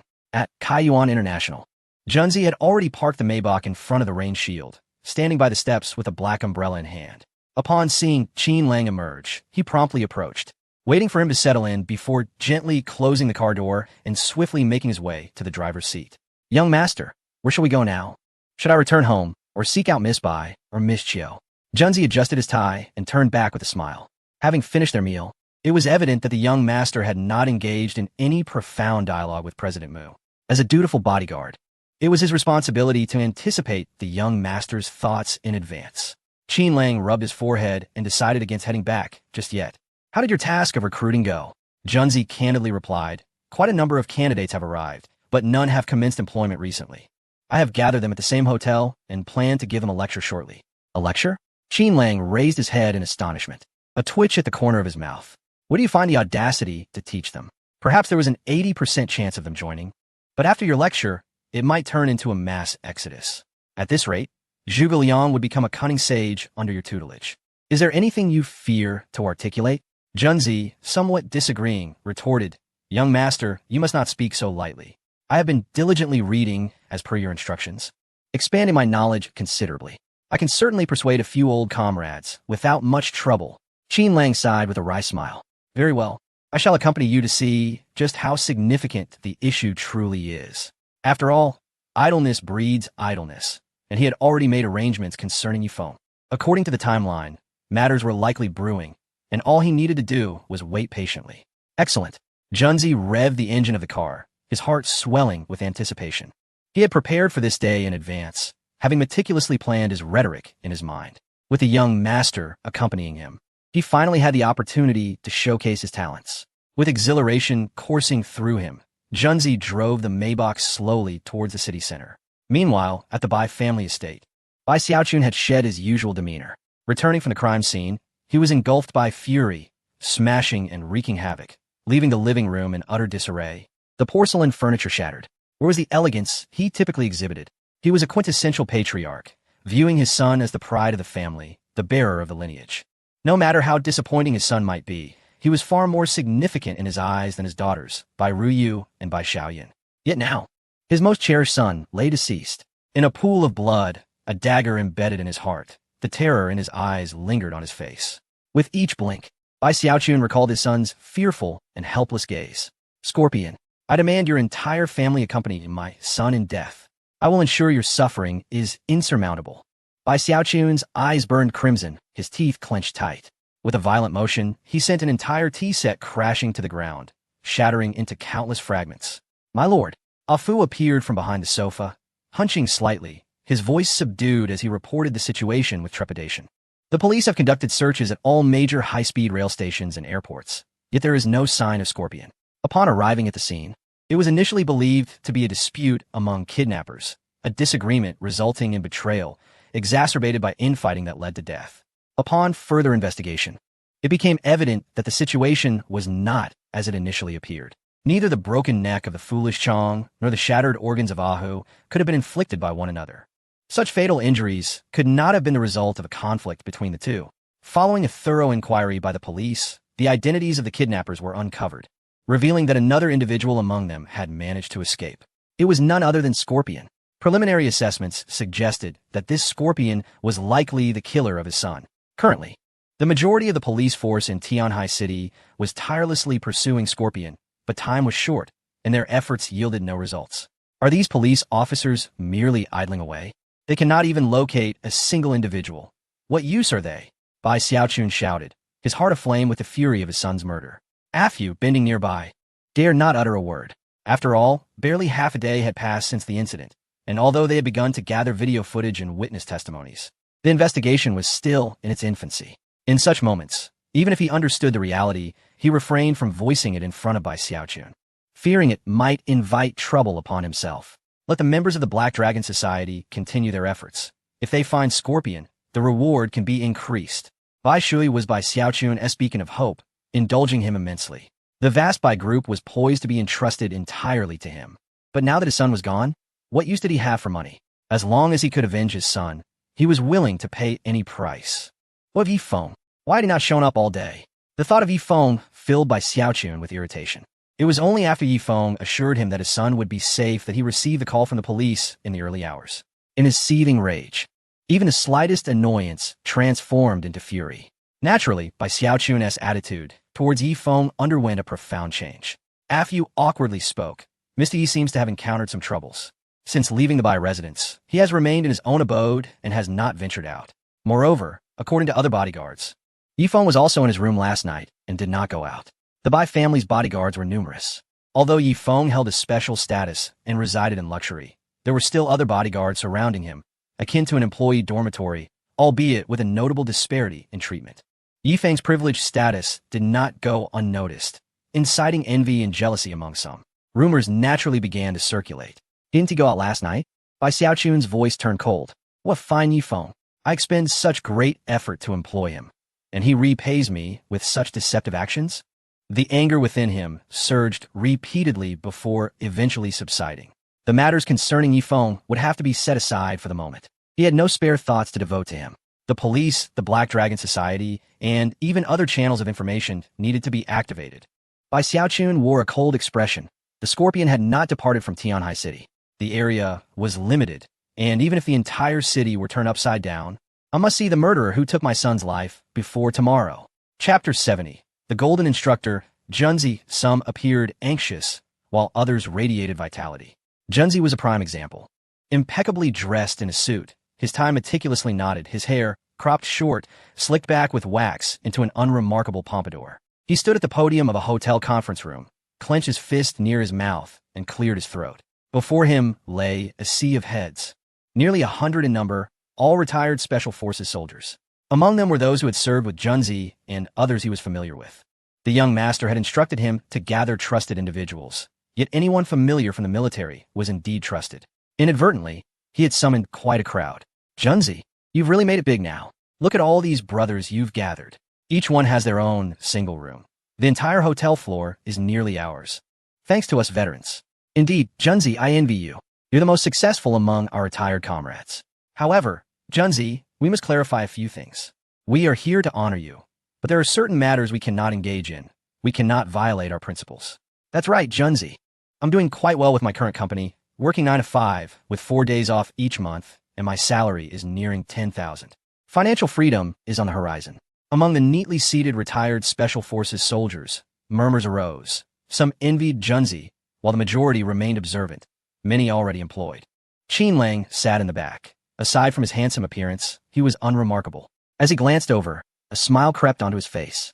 So, Junzi had called all his old comrades, even those with jobs. Was he attempting to poach them? He was curious to see how Junzi would proceed. Cough, cough. Let us settle down. Junzi raised his hand, signaling for calm. Being retired Special Forces, they possessed remarkable discipline, and the room fell silent in an instant. The microphone in the conference room was malfunctioning, so Junzi raised his voice, striving to ensure everyone could hear him. He pointed at a comrade who had just spoken. Old Huang, regarding your notion of financial freedom, what do you believe it entails? Some say financial freedom means having ample money, enabling us to do as we please. Let me tell you, that's mistaken. What is true financial freedom? It is having enough wealth that you can choose not to do the things you dislike. You possess the right to say no. Do you truly have that right? If you work as a bodyguard and your boss orders you to drink that glass of wine, do you have the right to refuse? You possess the right to refuse. What should you do? Shall you point a finger at your superior and unleash a torrent of invective? To hell with you. I refuse to drink. I quit. What can you do about it? Lao Huang lowered his head, pondering who would dare utter such words. Was it not evident that it would lead to one's dismissal? Discontented, he directly inquired, what about you? Yunge, would you dare speak to the boss in such a manner? Yunzi scoffed, do I dare? Of course not. I am more exhausted than any of you present. At the mere command of the young master, I must scurry to fulfill his wishes, toiling endlessly each day. Do you think I relish standing here, discussing these lofty principles? In this vast conference room, devoid of a microphone, I strain my voice to the point of near collapse. Do you think I desire this? I would rather not speak at all. However, there is no choice. The young master compensates us generously. His offerings are exceedingly ample. The retired Special Forces soldiers, momentarily taken aback by Junzi's candidness, were left speechless. Even Qin Lang, seated at the rear, was astonished by his revelations. Goodness, has Junzi experienced a moment of enlightenment? Lao Huang tremulously raised his hand, inquiring, Jungu, how are your earnings faring? Nearly 100 ears, perked up, fully attentive. Junzi sighed, shaking his head, not particularly well. My monthly salary falls short of 30,000, and even with quarterly bonuses and year-end rewards, it barely amounts to a couple of million. Do not be deceived by the appearance of a decent salary. It is not as simple as you think. We all work in this industry, requiring relaxation and massages that cost hundreds or even thousands per session. Do you understand the plight of those of us laboring for the young master? It is exceedingly difficult. Each visit results in a loss of at least several billion. The young master has booked the entire 5th floor of Kainzilian for an entire month. We, his subordinates, toil tirelessly, and whenever we finally find a moment to rest, he insists we indulge further on the 5th floor at our own expense. Our health deteriorates daily. Moreover, during the young master's last outing, he casually handed me 2 million, instructing me to distribute it among 40-some brothers. Do you know the predicament I faced? An even distribution is impossible. There are diligent workers and those who shirk their responsibilities, and regardless of how the money is apportioned, as the leader, I inevitably offend someone. Alas, the world is harsh. We must endure. The purpose of my gathering you here is to consider expanding the young master's bodyguard squad. That is all I have to say, and I find myself feeling quite aggrieved. If you wish to join, simply speak up. If not, I shall not impose upon you. We remain comrades regardless. Just as his words faded, the conference room was interrupted by the ringing of a phone. Everyone turned their attention to the source, discovering it was Lao Huang's phone. He awkwardly raised his hand and retrieved the device. After listening for a moment, he erupted in anger before Junzi. Overtime? Are you out of your mind? I informed you of my time off. You expect me to return during the holidays to work overtime? Have you lost your senses? I quit. Whoever wishes to work overtime can do so. I care not. Idiotic nonsense, let be as it may. Old Huang, in a fit of rage, abruptly hung up the phone. After muttering and grumbling to himself, he turned his gaze toward Junzi. Clearing his throat, he emitted a peculiar sound, akin to a squeak. A group of old comrades, hearing this, eagerly joined in, creating a cacophony of squeaks that filled the conference room. Those aware of the gathering understood it was merely a meeting. Those unaware might have thought a rodent infestation had occurred. These seasoned veterans did not wish to squeak, yet the opportunities presented by Junzi were too enticing to resist. They too aspired to earn a substantial salary of $30,000 a month and to indulge in extravagant spending, despite their waning physical prowess. Chapter 71. Resolute Junzi, please. Let's not rush. Everyone, register one by one.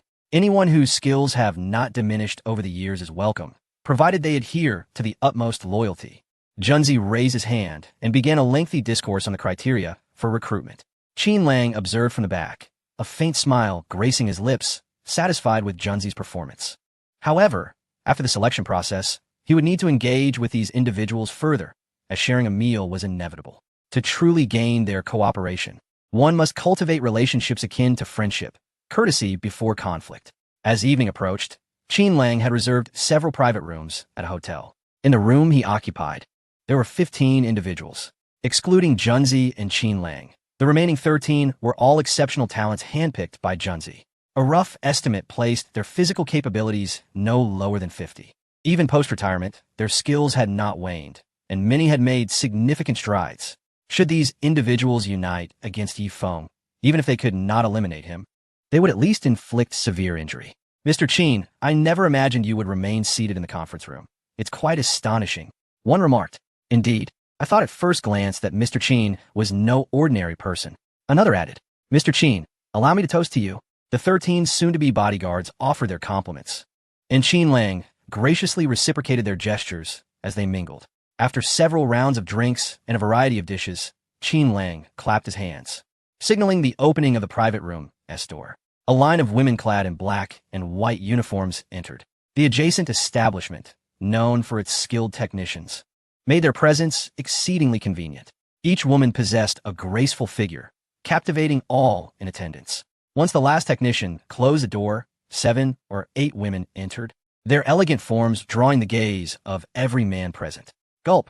Someone instinctively swallowed.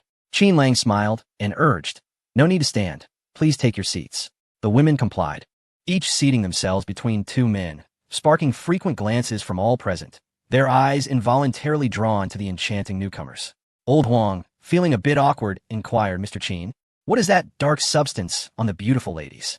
Each young lady was adorned with a layer of dark powder, radiating a striking allure that captivated attention. Qin Lang chuckled softly, embracing the spirit of fashion. There was no need for reservations. Everyone was here to enjoy themselves, after all. His invitation to these 7 or 8 technicians was not solely for the sake of indulgence. More significantly, he sought to assess the character of these military associates. Some matters, inherently sensitive, were not suited for the average bodyguard, and he trusted the capabilities of these special forces soldiers, both in skill and loyalty, as he had faith in Junzi's discernment. What he intended to do next was to gauge their integrity and gently admonish them. Once the 7 or 8 ladies made their entrance, the temperature in the private room seemed to rise by several degrees. Their eyes sparkled with mirth, their demeanor flirtatious. As they toasted, they would occasionally brush against the burly men, leaving them feeling as if their very souls were on the verge of escape. Yet, none exhibited any impropriety, maintaining an air of decorum, with only a few glances askew. Cough, cough. Qin Lang addressed Junzi, seated beside him, with a teasing smile. ISNT, this your favorite setting? What is holding you back? Junzi replied awkwardly, Young master, you may not be aware, but I've been getting quite close with Manager Zhang lately. Our relationship is progressing rather swiftly. If I were to engage in anything inappropriate, she would surely twist my ear. Is she strict with you? Qin Lang chuckled, amused. It seemed that relying on Junzi to elevate the atmosphere would be futile. He absent-mindedly toyed with his glass, in a moment of carelessness. It slipped from his grasp and shattered upon the floor. Simultaneously, the lights in the private room dimmed abruptly, plunging everything into darkness. Who is it? How annoying. Whose hand is that? Stop it. The room was filled with the melodious laughter of the young ladies, creating a delightful ruckus. Moments later, the lights flickered back on, restoring the previous atmosphere of solemnity. Had one not observed the nearly erased dark powder on the ladies, one might have genuinely believed that nothing had transpired. Qin Lang's expression turned grave as he gazed at the 13 individuals below him. Extend your hands. Old Huang took the lead, and one by one, The 13 men slowly revealed their palms, now dusted with the remnants of the dark powder, their faces flushed with embarrassment as they bowed their heads. With a stern countenance, Qin Lang admonished, "I merely wish to test your composure. Yet each of you has profoundly disappointed me. If I were to assign you a task in the future, would it suffice for the other party to present you with a woman, causing you to neglect my orders entirely?" Generous benefits were akin to a sweet date, but subsequent reprimands acted as a necessary stick. Without them, these individuals would remain unruly. It was unreasonable to expect Junzi to issue commands for every situation. After all, who was the master here? Qin Xiao or Junzi? Qin Xiao, we acknowledge our mistake. We should not have lacked such resolve. Indeed, these young ladies are exceptionally beautiful, and we found ourselves unable to resist their allure for a moment. Qin Lang scoffed.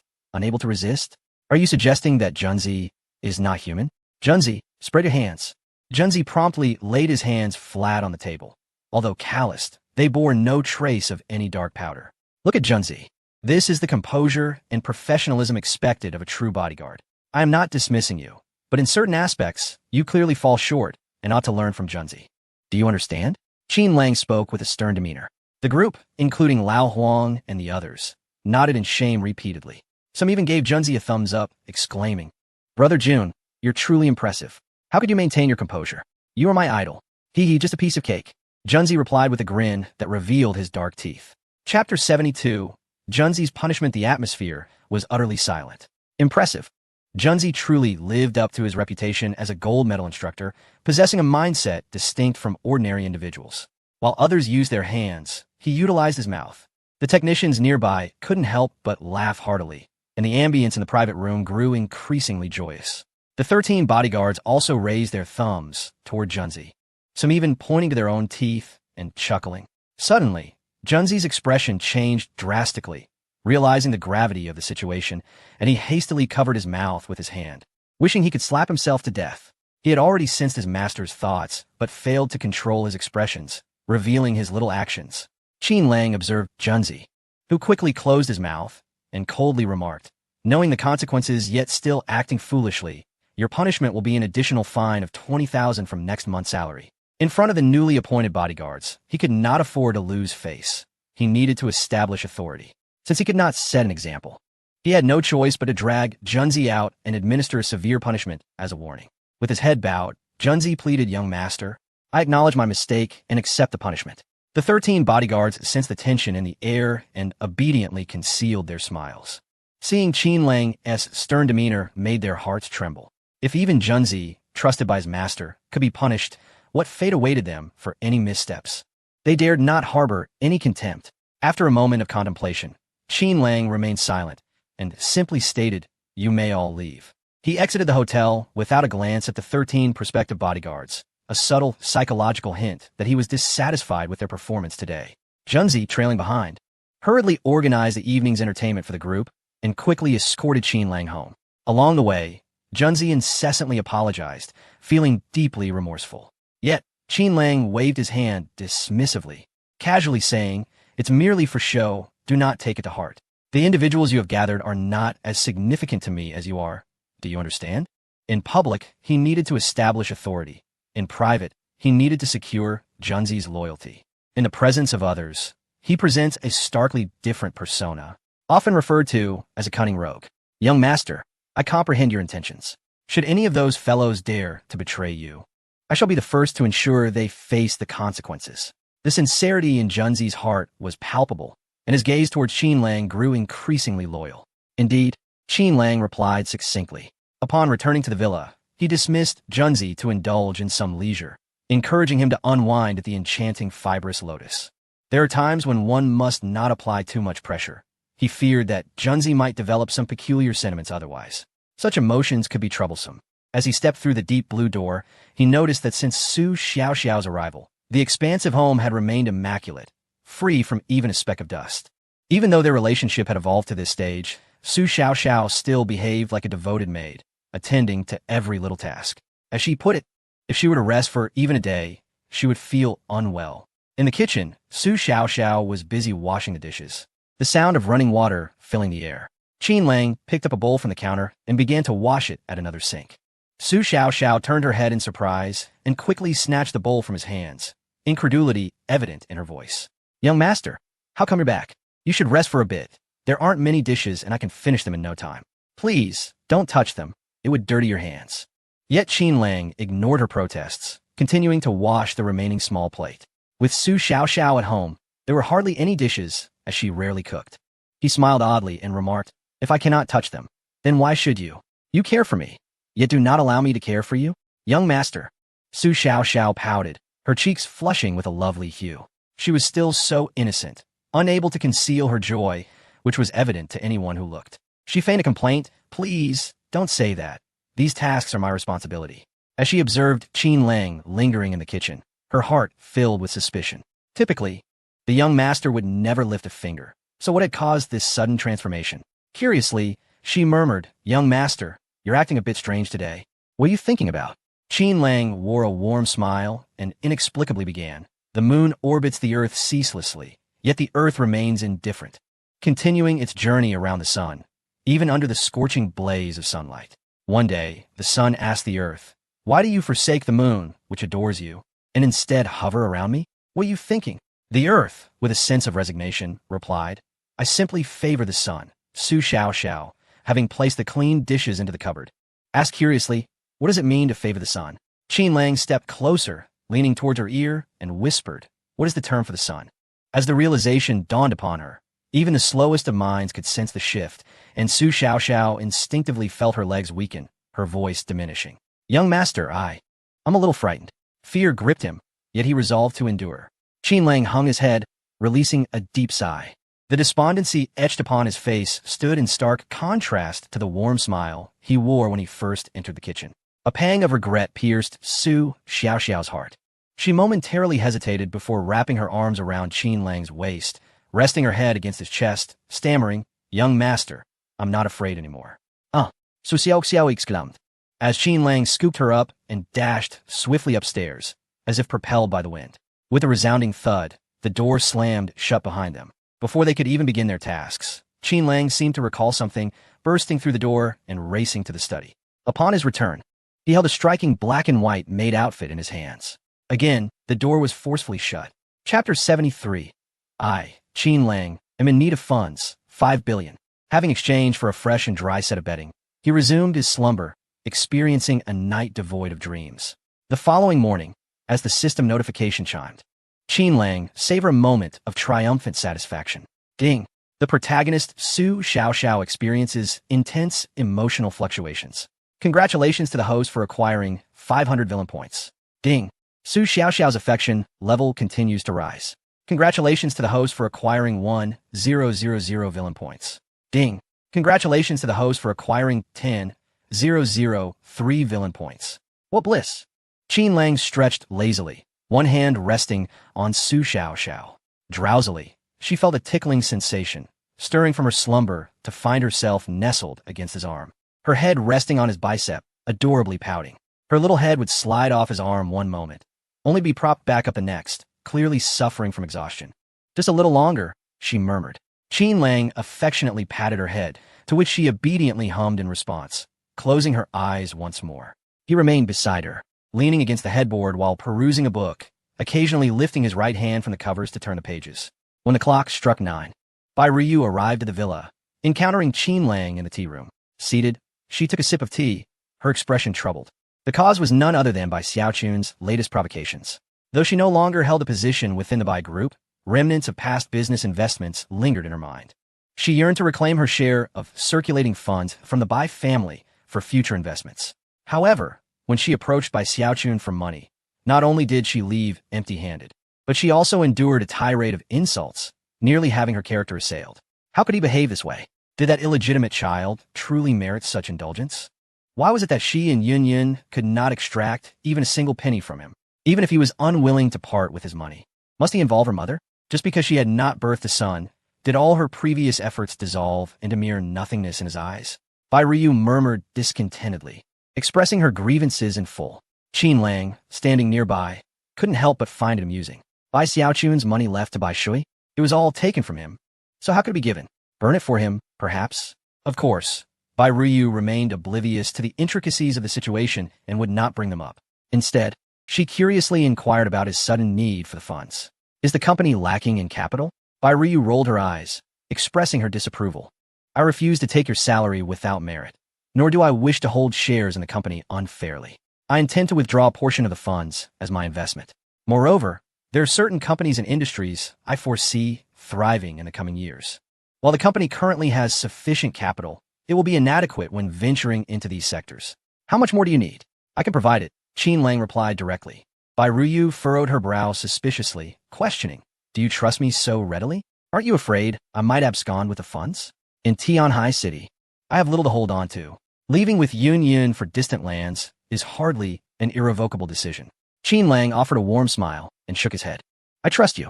Pursue your ambitions without hesitation. If you require funds, I shall provide them. If you need manpower, I will assist in recruitment. Bai Ruyu is undoubtedly a business queen, as established in the original narrative. Furthermore, under her leadership, the Bai Group, which was on a decline, not only regained stability, but, through subsequent investments, transformed into a conglomerate worth hundreds of billions, ranking among the top in all of China. What does this signify? It means that the investment targets in Bai Ruyu's mind are all future industry leaders or trendsetters in burgeoning fields.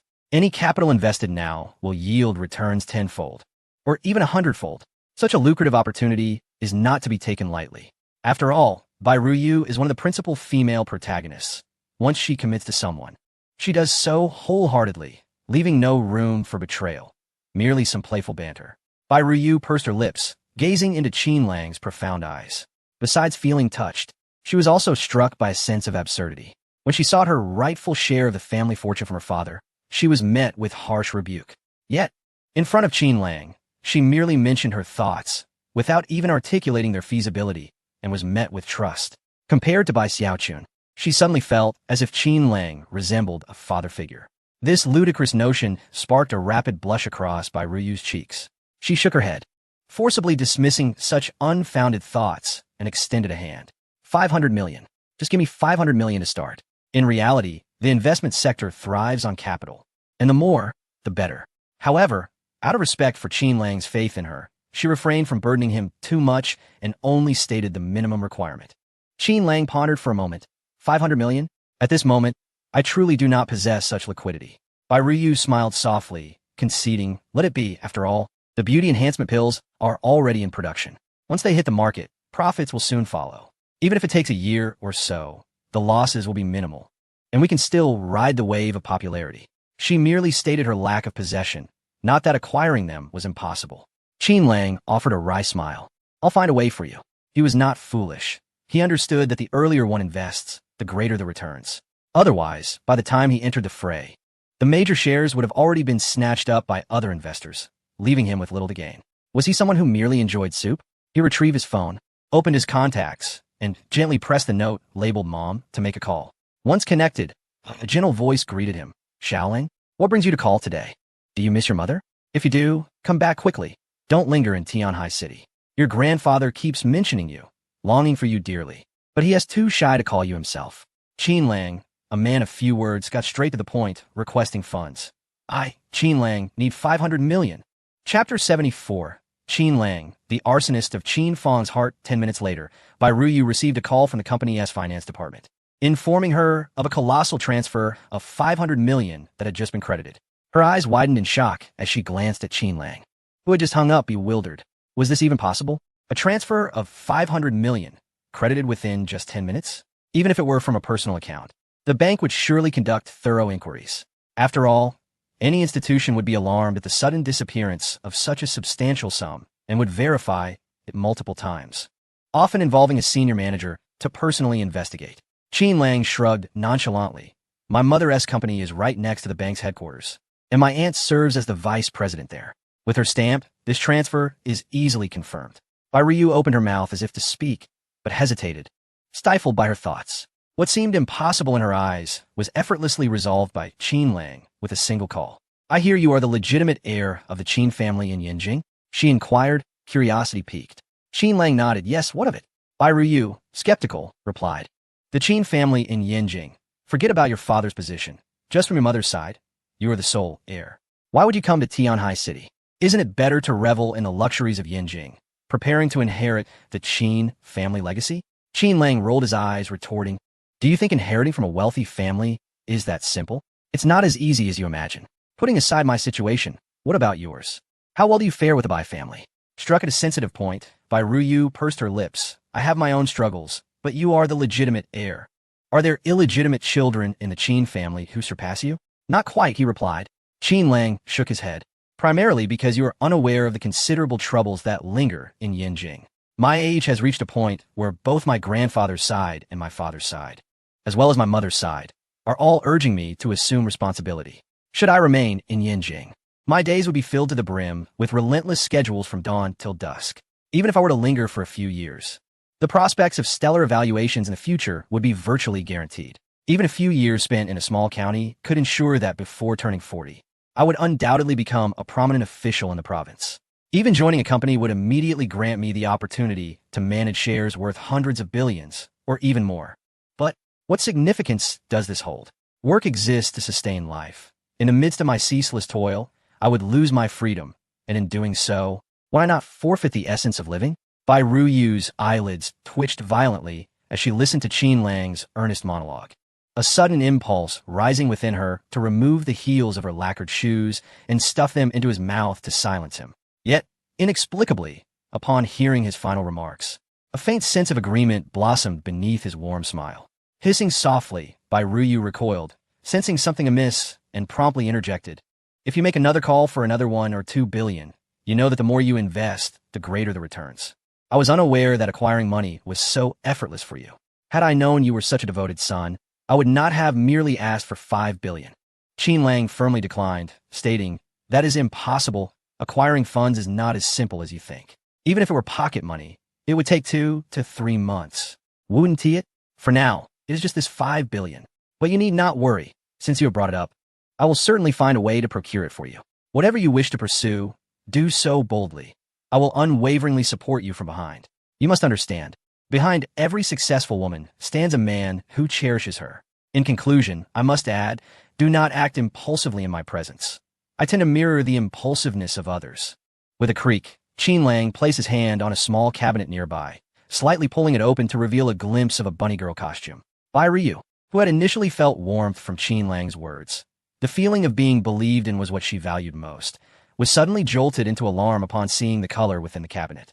Without uttering a word, she hastily rose and fled. It was broad daylight, and she had pressing matters to attend to.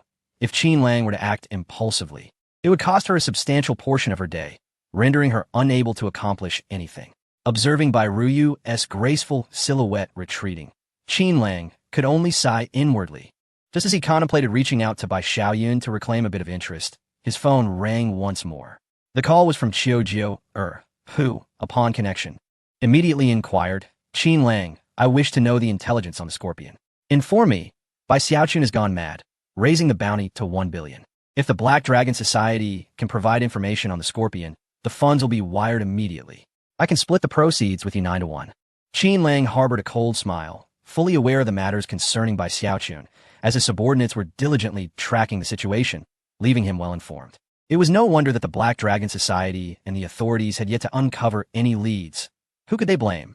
It was all due to that cunning Scorpion, who had the audacity to hide in a quaint mountain village. Had it not been for Qin Lang dispatching individuals to conceal themselves among the haystacks, ready to alternate shifts in surveillance, who could have anticipated that Scorpion intended to take up residence in the mountains? After a moment of contemplation, he spoke, expressing his dissatisfaction with the proposed profit-sharing ratio. Qiu was taken aback. Wasn't 9 to 1 split sufficient? Bai Xiaochun had offered such an exorbitant price only because of the numerous personnel at Black Dragon Society.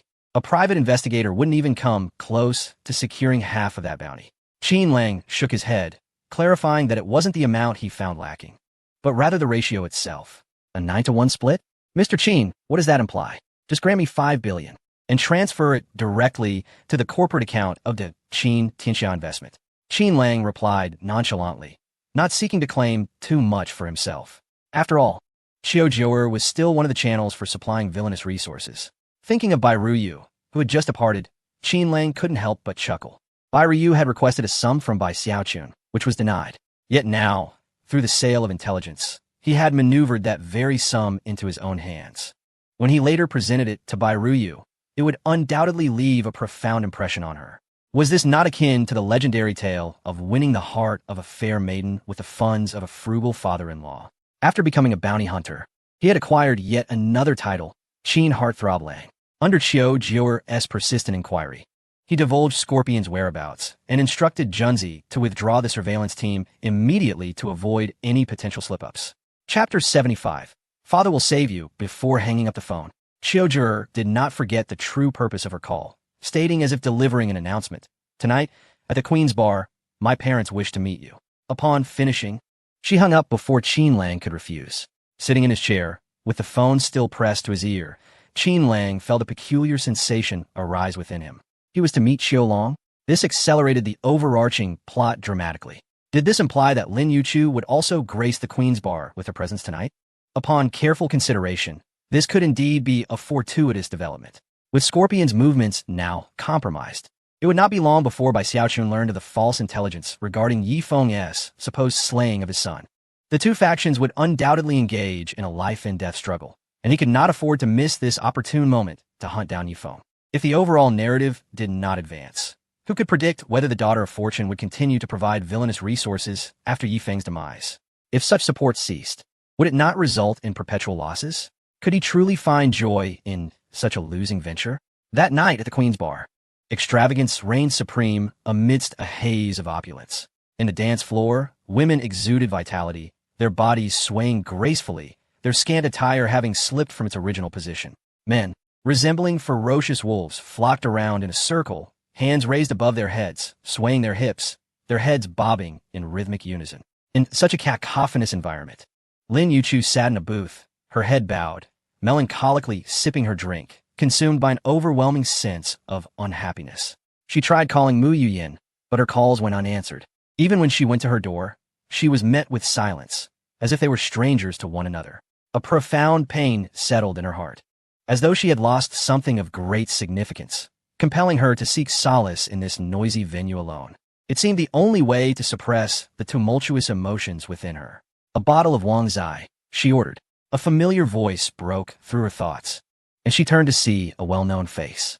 "What are you doing here?" she exclaimed in surprise. Qin Lang ignored her, taking a bottle of Wang Zai from the bartender, popping the cap with a satisfying sound and gulping it down. He gazed at the smiling bartender for several moments until the latter lowered his head, showing no reaction. Qin Lang shook his head, letting out a sigh of disappointment. He had ordered Wang Zai. If it had been the Son of Fortune instead, how he would have been mocked. The Son of Fortune could have easily produced a black VIP bank card, purchasing 100,000 cans of Wang Zai milk, leaving the bartender to open them all alone. Such a splendid opportunity to flaunt, yet the bartender merely bowed his head, not making a sound. Why is it so difficult to show off? Unaware of Qin Lang's melancholy, Lin Yuchu snapped, "Are you following me?" Qin Lang rolled his eyes, retorting, "Are you insane? Why are you rambling on like this? Have you memorized the civic code and have nothing better to do?" Lin Yuchu was incensed, momentarily silenced by his words. She pointed an accusing finger at him. "If you have the guts, then don't speak to me." Qin Lang, ever the provocateur, made a zipping motion across his mouth, and silence enveloped them. Before long, a group of men clad in black suits approached, surrounding a burly figure with a fierce demeanor, effectively cornering Lin Yuchu in her booth. "Who are you? What do you want?" Lin Yuchu gasped, her inebriation fading rapidly. The imposing figure, clearly a leader, coldly addressed her. "You are Lin Yuchu, the legitimate daughter of the Lin family from Yanjing, correct? The treasure left behind by old Master Lin in Tianhai City has yet to be discovered, hasn't it? Where might it be located, along with any specific details you might possess? Share them with me." Panic washed over Lin Yuchu's face. "What treasure? I don't know." "Don't know?" The leader scoffed. "Since Miss Lin is unwilling to share, I will have to ask you to accompany us for a while. Until we locate the treasure, you shall endure a brief period of discomfort." Lin Yuchu, originally from Tianhai City, is a descendant of a renowned bandit from the chaotic years, who amassed unimaginable treasures of gold and silver. However, due to the ravages of war, these riches were temporarily concealed. During his flight, Lin Yuchu's great-grandfather was struck by a stray shell and succumbed to his injuries. When family members attempted to tend to his wounds, they discovered that his clothing had been blown away, and he died on the spot, leaving the treasure's whereabouts shrouded in mystery. Yet in the outside world, particularly among the descendants of those who had lived at that time, the narrative was quite different. It was said that the direct lineage of the Lin family knew the treasure's location but refrained from claiming it due to its immense value, which remains buried to this day. Zheng Hu, a descendant of one of Lin's great-grandfather's followers, was well aware of this information. The Lin family had once resided in Yinjing, and even if given 10 times the courage, they would not dare to act recklessly in such a place. However, now that Lin Yuchu was in Tianhai City, and as fate would have it, she was out alone, indulging in a drink, an opportunity Zheng Hu could not afford to miss. "Take her away," Zheng Hu commanded, gesturing for his entourage to approach. Lin Yuchu was terrified. She was accustomed to being assertive among familiar faces, but found herself trembling before these intimidating figures. With a pained expression, she turned to Qin Lang and pleaded, "Help me. I truly know nothing about any treasure." Though she had heard whispers of this secret, the treasure's location was beyond her knowledge. After all, her father and grandfather had been mere infants during those tumultuous times. Who could possibly uncover such mysteries? In the original narrative, this scenario was a gaping plot hole, with the treasure's location remaining unknown, an unresolved enigma even the author failed to address. Even though Qin Lang understood that Lin Yuchu was speaking the truth, the key point was that Zheng Hu did not believe her. The henchmen were already closing in, while others formed a barrier to prevent anyone from approaching or filming, clearly familiar with the underworld's unwritten rules. "I was wrong. I realized my mistake. Qin Lang, please save me. I apologize. Will that suffice?" Lin Yuchu lamented, feeling utterly wronged. Had she known she would be out alone tonight without even a bodyguard, she would have thought better of it. As a delicate woman, was she expected to fend off these brutes with sheer force? Qin Lang, with a calm demeanor, mimed, zipping his lips, choosing silence once more. Lin Yuchu, her composure shattered, began to berate herself, crying out, "I'm such a fool. Please, save me. Just say a word." Sipping on a bottle of Wangzai milk, Qin Lang spoke slowly, "Call me Daddy, and Daddy will save you." "Great-grandfather," Lin Yuchu blurted out, inadvertently straying from the topic. In her heart, since her great-grandfather had long since passed, she felt it was a fitting tribute to invoke his name. Her father was still alive, and she could not afford to be reckless, lest she dishonor her mother's memory. However, the call of great-grandfather sent shivers down Qin Lang's spine, prompting him to glance downward. "What the hell? Your great-grandfather's vine has been blown to bits. And who are you cursing here? You all carry on. Have a splendid time tonight. I shall take my leave first." Qin Lang waved his hand at Zheng Hu and his group, rising to his feet, his interest in drinking Wangzai evaporating as he turned and strode away.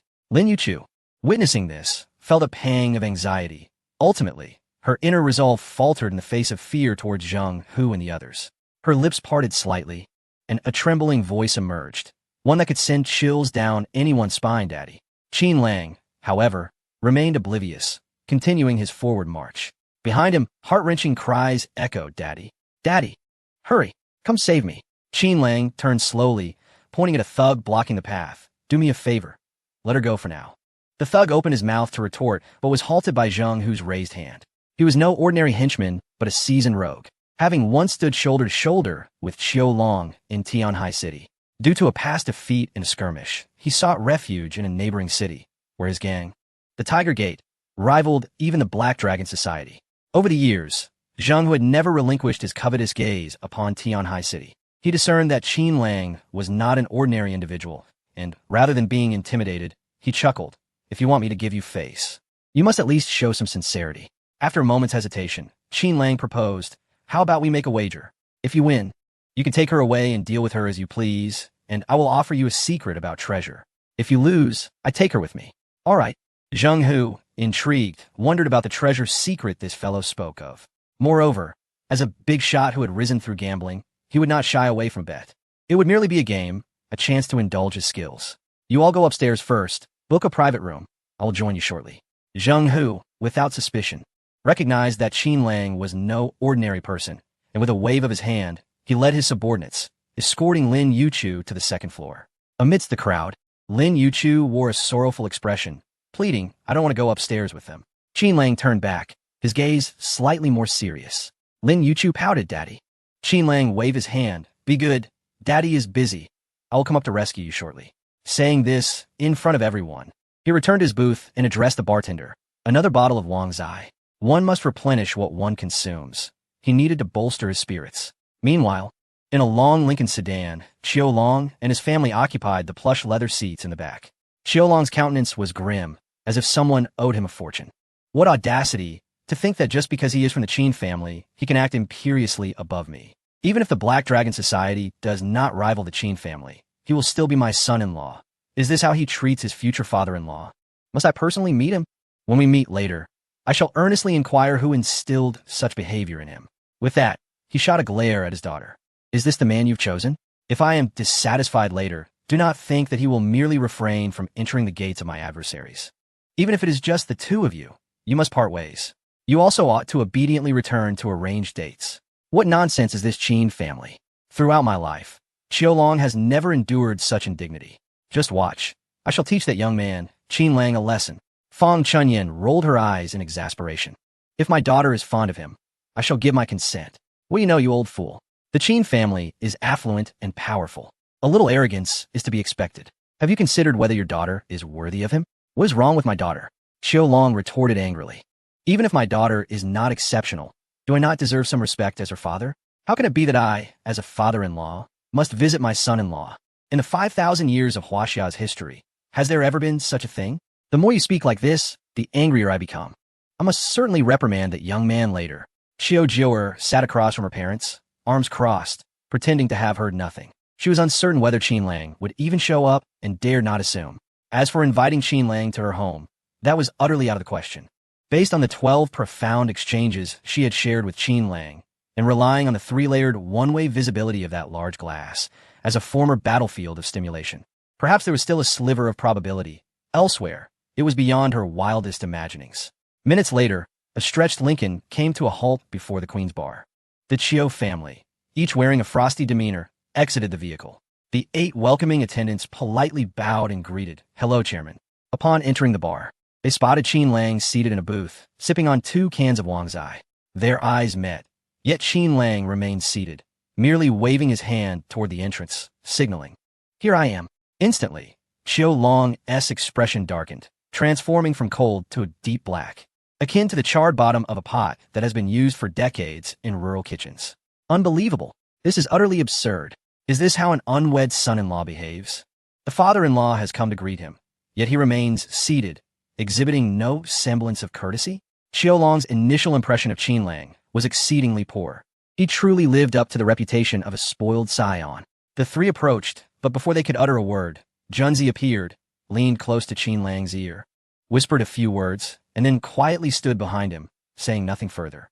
Fang Chunyan and Xiao Jiuer simultaneously turned to Qiulong, recalling the grandiose claims he had made while in the Lincoln, now that Qin Lang stood before him.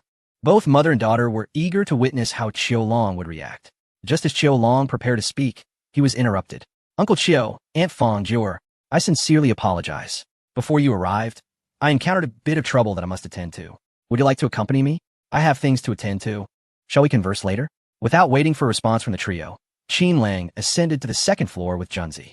The demeanor of elders varies with individuals. For instance, someone like Bai Xiaochun, a seasoned veteran, would reciprocate politeness with feigned courtesy. However, with a person like Qiulong, such pretenses are futile. He is the epitome of someone who takes false politeness at face value. What Qin Lang intended was to present Qiulong with a rather peculiar greeting. Chapter 77. Uncle Qiu, please refrain from trembling. In the private room on the 2nd floor, after considerable contemplation, Qiulong decided to follow. He was curious to discern the antics of this young scion. Yet, upon entering, his gaze immediately fell upon Zheng Hu. "Qiu Haiden, Zheng Daitu." They both exclaimed simultaneously, each uttering the other's moniker. Strangely enough, despite Qiulong's fearsome reputation, the nickname Haiden was indeed fitting. Zheng Hu, on the other hand, was unmistakably distinct, with a head noticeably larger than the average person. "Were you invited?" Zheng Hu's expression darkened as he scrutinized Qiulong. Being astute, Qiulong discreetly glanced at Qin Lang, choosing silence and slightly distancing himself. It was evident to all that Zheng Hu harbored animosity towards Qin Lang. Discontent was palpable towards both, particularly from Zheng Hu, whose influence had recently extended to Tianhai City. Had it not been for his daughter's intervention, the Black Dragon and his traitorous cohorts could have stirred significant turmoil. He relished the prospect of Zheng Hu clashing with Qin Lang. Should Zheng Hu be suppressed, it would undoubtedly benefit him. Qin Lang chuckled, unfazed by Qiu Long's reaction. The clearer the situation was, the better. He nonchalantly declared, "Let the games begin. They are not my summoned allies, merely here to observe." "What do you mean, Qin Lang? Are you gambling against him? He is one of the 36 heroes of the gambling world." "Qui tu es guest at least révélation?" Did others remain unaware? Or was it that even Qin Lang, the information broker, lacked knowledge? Zheng Hu was a notorious gambler. Globally, the gambling realm is stratified into 4 elite tiers: 1 god, 2 kings, 36 heroes, and 72,000. Zheng Hu, being among the 36 heroes, held considerable prestige. What does that signify? There are merely 111 individuals on Earth who reign supreme in the gambling domain, and Zheng Hu occupies a commendable position among them. In the past, Zheng Hu single-handedly claimed $200 million in Hong Kong, only to return with $20 million after the subsequent banquet. This was the reason for his prominence in the underworld upon his return. He understood that to amass more wealth, one must possess ample influence. Had the fame brought by the 36 heroes not existed, even the return of $20 million would have been dubious, let alone the preservation of his life. It's amusing that remnants of past renown still resonate. Qiu Haiden, it appears you've not refrained from mentioning me in front of your daughter. Zheng Hu chuckled heartily. Qiu Long, somber and silent, felt a dampening of his own bravado. However, when it comes to gambling skills, he would be no match for Zheng Hu. Even 100 times over. Despair engulfed Lin Yuchu, trapped in a corner as she listened to Qiu Jiu's description. Her eyes reddened, and hope slipped away entirely. Although she herself did not gamble, her cousin was a notorious gambler, who had once boasted to her about the formidable figure known as the number 111 in the gambling world. One who could command respect in the grand venues of Hong Kong, not to mention the legendary 36 heroes. Now, it was all gone, and she was filled with regret. Still gambling? Zheng Hu chuckled, casting a glance at Qin Lang. Qin Lang, taken aback by the question, wondered why not gamble. Just because you possess superior skills does not mean I should be untrustworthy. Besides, even if I lose the wager, all I need to do is share a secret. It's not me being taken away. Cunning indeed. Lin Yuchu felt an urge to vomit blood. It seemed in Qin Lang's eyes. He truly had no pressure at all. Ha, delightful words. Zheng Hu laughed heartily, brimming with confidence. Since you've said so, do not blame me for taking advantage. Mahjong, Pai Gao, poker, dice, roulette. Choose any game you wish, as long as you know how to play. I shall accompany you. Gamble however you desire. Were it the chosen one of fate here, he would surely face ridicule before taking a seat. Not only accepting Zheng Hu's generous offer, but also trying to outshine him in choosing the rules. Ultimately, in the arena where he excelled, he would triumph. But who is Qin Lang? He is the antagonist, and acquiring gambling skills comes at a hefty price of destiny points, which are not easily obtained. Why spend such a fortune to deal with Zheng Hu? If it can be done for free, why go to such lengths? Qin Lang clapped his hands, expressing admiration. Boss, how magnanimous. Then I shall not hold back. Let us play something novel today. We shall gamble with our lives. Guess, in a minute, will you be dead or alive? Instantly, Zheng Hu's expression darkened, his gaze towards Qin Lang now laced with murderous intent. Gritting his teeth, he managed a strained smile. In my lifetime, I have weathered countless storms, consumed more salt than you have rice. Having survived this long, surely I can endure another minute. Of course, I shall still be alive. Qin Lang clicked his tongue, shaking his head, then extended his hand, revealing the dark muzzle of a gun aimed at Zheng Hu's head. With a bang, a bullet shattered through, turning Zheng Hu's head into a mess akin to a burst watermelon. Exhaling the smoke from the gun, Qin Lang sighed. What a pity. 36 heroes, you placed your bet incorrectly. If you wagered on your own demise, I would find it hard to prevent your suicide. Zheng Hu's bodyguards were left dumbfounded. One pointed at Qin Lang, exclaiming, You kill the boss? Qin Lang raised his gaze, directing the gun towards the speaking bodyguard. Bang! Another shot rang out, and yet another fell. The gun then slowly shifted left, targeting the thug from downstairs who had intended to insult him, questioning who fired the shot, and who killed your boss. The henchman's calves trembled. Bang! With the third gunshot, the man who had intended to curse fell backward, straight as an arrow. With the fourth and fifth gunshots, those who spoke slowly, gave incorrect answers, or hesitated were all struck down. At that moment, Qin Lang no longer resembled the polite individual he had been earlier. He was unmistakably a cold-blooded killer. He turned nearly a full circle and, almost instinctively, aimed his gun at the next person, demanding, Who fired the shot? It was me, came the trembling voice of Qiu Long, his legs quaking. Despite being a big shot in the Black Dragon Society, he was clearly terrified in the presence of Qin Lang's overwhelming aura of violence. He understood that Zheng Hu was no match for Qin Lang, and after this incident, he would undoubtedly be suppressed. However, he never anticipated that Qin Lang would fire his weapon in such a setting and eliminate 5 individuals in quick succession. Now, with perhaps only one bullet remaining in the chamber, Qiu Long was filled with dread, fearing he might be the next victim. As Qin Lang gradually regained his composure after the frenzy of violence, he tossed the gun to Huzi for handling and approached with an air of politeness. Uncle Qiu, what were you saying? It couldn't possibly have been you who fired the shot. It was clearly my bodyguard.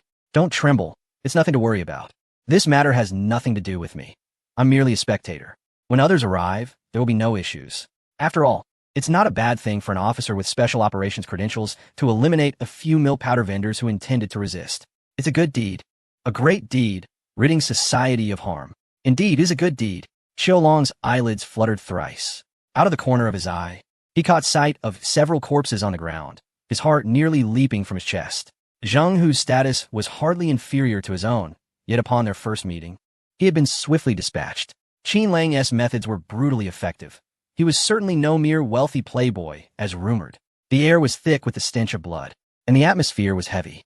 Qiu Zhou'er and Feng Chunyan, having spent considerable time with Qiu Long and witnessed bloodshed before, merely covered their mouths and noses, stepping back, unwilling to look. As for Lin Yuchu, the normally fierce young lady, she was in a dire state. She was sprawled on the ground, retching violently, having even expelled the alcohol she had consumed at the booth, more effective than any hangover remedy. The ground was littered with fragments of Zheng Hu's skull. When the bullet struck, Zheng Hu had not opened his mouth. The imbalance of atmospheric pressure ensured that it was not simply a hole in his forehead. A gunshot to the head was akin to a watermelon bursting open, fragments scattered everywhere, red and white mingling in disarray. It was a scene unbearable even for a typical man, let alone for women. Beep, beep. Outside, the sound of police sirens echoed. Junzi stepped forward and spoke. Young master, you should leave here for now. Though it's not a major incident, it still requires someone to address it. You have important matters to attend to tonight, do you not? Leave the remaining matters to me. With that, he pulled out a red booklet from his pocket and coldly faced Zheng Hu and his terrified subordinates. You all know what to say and what not to say. Just honestly state the facts of your crimes. You might only face a few years in prison, but if you reveal something you shouldn't, even as a witness, you won't last 3 days. Do you understand? The henchmen exchanged anxious glances, nodding fervently. Utterly intimidated by Qin Lang's ruthlessness, lacking any remnants of vengeful intent, Qin Lang, appearing unfazed, smiled gently at the family of 3. Uncle Qiu, let us depart from this place. Once the police arrive, we would have to explain everything, which would complicate matters and delay your conversation with Annie. Very well. We shall heed young Master Qin's command, Qiu Long replied with a nod. The family followed Qin Lang as they exited the Queen's Bar through the back door. They had initially intended to take Lin Yuchu with them, but she was so frightened that she sat rigidly on the ground, refusing to budge no matter how much they called her. Qin Lang, disinterested, thought it better to let her be. Worst case, she would be taken to the station to give a statement, and with Junzi keeping an eye on her, she wouldn't say anything reckless. They could afford to wait a bit longer. A few hours later, the meeting between father-in-law and son-in-law concluded. The intoxicated Qiu Long and Feng Chunhua exited a hotel owned by their family and entered a stretched Lincoln. Feng Chunhua rolled her eyes in annoyance. Wasn't it supposed to be a lesson for Qin Lang? They barely spoke before drinking, and then you wanted to make him a sworn brother? Have you lost your mind? He is your daughter's boyfriend. Where's the respect for your elders? After her tirade, she glanced at Qiu Long, who was slumped in his seat with his eyes half closed, and her voice softened to a murmur. It wasn't until the car drove away that the dazed Qiu Long slowly opened his eyes, his face flushed and his gaze remarkably clear. Don't mention it. I nearly died back there. Feng Chunhua frowned. What nonsense are you talking? You are alive and well. And even the looming threat of Zheng, who has been eliminated. Qiu Long remained shaken, recalling how Qin Lang had aimed his last shot at his head. I suspect that kid genuinely intended to kill me. Didn't you see that Qin Lang's subordinates were all working for him? He has the red booklet in his possession. Killing 5 men plus me wouldn't make much of a difference. This is terrifying. Who dares to call Qin Lang a spoiled rich kid? If he is, then there are no true heirs left in this world. He had initially contemplated exerting some authority over Qin Lang, considering himself the father-in-law. However, upon their first meeting, before he could utter a word, Qin Lang had already demonstrated his formidable prowess, nearly shattering his composure. Had Qin Lang merely shot Zheng Hu, it might have been bearable. Qiu Long was accustomed to grand spectacles and wouldn't be so afraid. The crux of the matter was that it was evident everything had been meticulously orchestrated by Qin Lang in advance. Eliminate Zheng Hu, leaving no trace whatsoever. And perhaps due to the identity of his subordinates, he may even earn significant merit from this incident. Reckless and impetuous second-generation scions are not to be feared. What is truly alarming is when such a second-generation individual possesses both an impressive background and intellect. Engaging with someone of this caliber, Qiu Long feels that even with an abundance of lives, it would still not suffice. So what now? Are we being targeted? What about Jior? She is still in the hotel. That is your own daughter. Fang Chunyan began to feel anxious. Qiu Long sighed, pondering that without Jior, today the final bullet of that gun would have been reserved for me. I wonder how far Qin Lang and Jior have progressed. Are they genuinely involved, or merely seeking fleeting pleasure? Alas, the fortunes of offspring are their own to bear. Jior has managed everything with Qin Lang herself, and it is no longer our concern. I hope she can navigate these relationships wisely. Fang Chunyan, in a fit of anger, exclaimed, Qiu Long, have you lost your mind? You were once a man of principle, yet now you dare not even manage your own daughter? Are you still a man at all? Is there anyone as cowardly as you? Had I known this would happen, I would have remained with Jior, ensuring she never faced that terrifying individual, Qin Lang, alone. Qiu Long pressed his forehead, remaining silent, bearing his unspoken woes. Meanwhile, on the other side, Qin Lang assisted Jior into a luxurious standard room. Observing her flushed face, Qin Lang expressed concern. Jior, why is your complexion so red? You're not coming down with a fever, are you? Lie down. I'll check your temperature. Don't move. Measuring temperature requires meticulous attention, as even a slight oversight could lead to inaccuracies. Time flowed slowly like a gentle stream. Ding! Congratulations, host. You have acquired 1,000 villain points. Ding! Congratulations, host. You have acquired 10,002 villain points. Ding! Congratulations, host. You have acquired 10,003 villain points. Jior, filled with indignation, exclaimed, Qin Lang, you scoundrel. Is this how you bully people? Chapter 79, Finding the Scorpion, the Murderer, Yifeng. The next morning, Jior appeared triumphant, casting a cold smile toward Qin Lang. Still impulsive? Qin Lang swallowed hard, shaking his head, no longer impulsive. Jior glanced down, questioning her hand. Qin Lang, resembling an obedient child, withdrew his hand from beneath the blanket, smiling sheepishly. Jior, don't tease. You now hold happiness in your hands, so don't act recklessly. Is that so? Jior tightened her fist. Weren't you quite arrogant last night? You even pointed a gun at my father. What? Do you intend to take him down as well? Regardless of his faults, he is still an elder. Qin Lang shifted awkwardly, wearing a wry smile. I merely recalled your earlier complaints about him constantly arranging blind dates for you, which ignited my frustration. What do you mean? He you questioned, incredulous. Are you jealous? Qin Lang did not actively admit it, as that would seem too contrived. He averted his gaze, offering a cold laugh. What nonsense? Jealous? It is merely that my woman shall not be touched by others. Jior displayed a look of suspicion, her eyes fixed on Qin Lang's evasive demeanor. A sudden realization struck her. Could it be that this fellow truly harbored feelings for her? Otherwise, why did he always act so impulsively upon their encounters? Perhaps, in his busy life, he sought her out to unburden his heart. Jior relaxed her grip slightly and teased. When I was a child, my mother often told me that girls should not be mischievous as they grow up. I didn't understand it then, but now it seems quite amusing. At least, your previously arrogant demeanor has significantly diminished in my presence. Next time, regardless of the situation, you must not act that way towards my father. Do you understand? After all, he raised me. He is of considerable age. And what if you frighten him? Qin Lang inhaled deeply. What if he causes me trouble? His expression last night was unmistakable. If I don't keep a handle on him, he will surely create a scene sooner or later. Moreover, do not even think about encroaching on Zheng Hu's territory. You should consider shifting to legitimate business soon. Otherwise, even I cannot protect you indefinitely. Do you comprehend? Ki yue scoffed in Tanadi.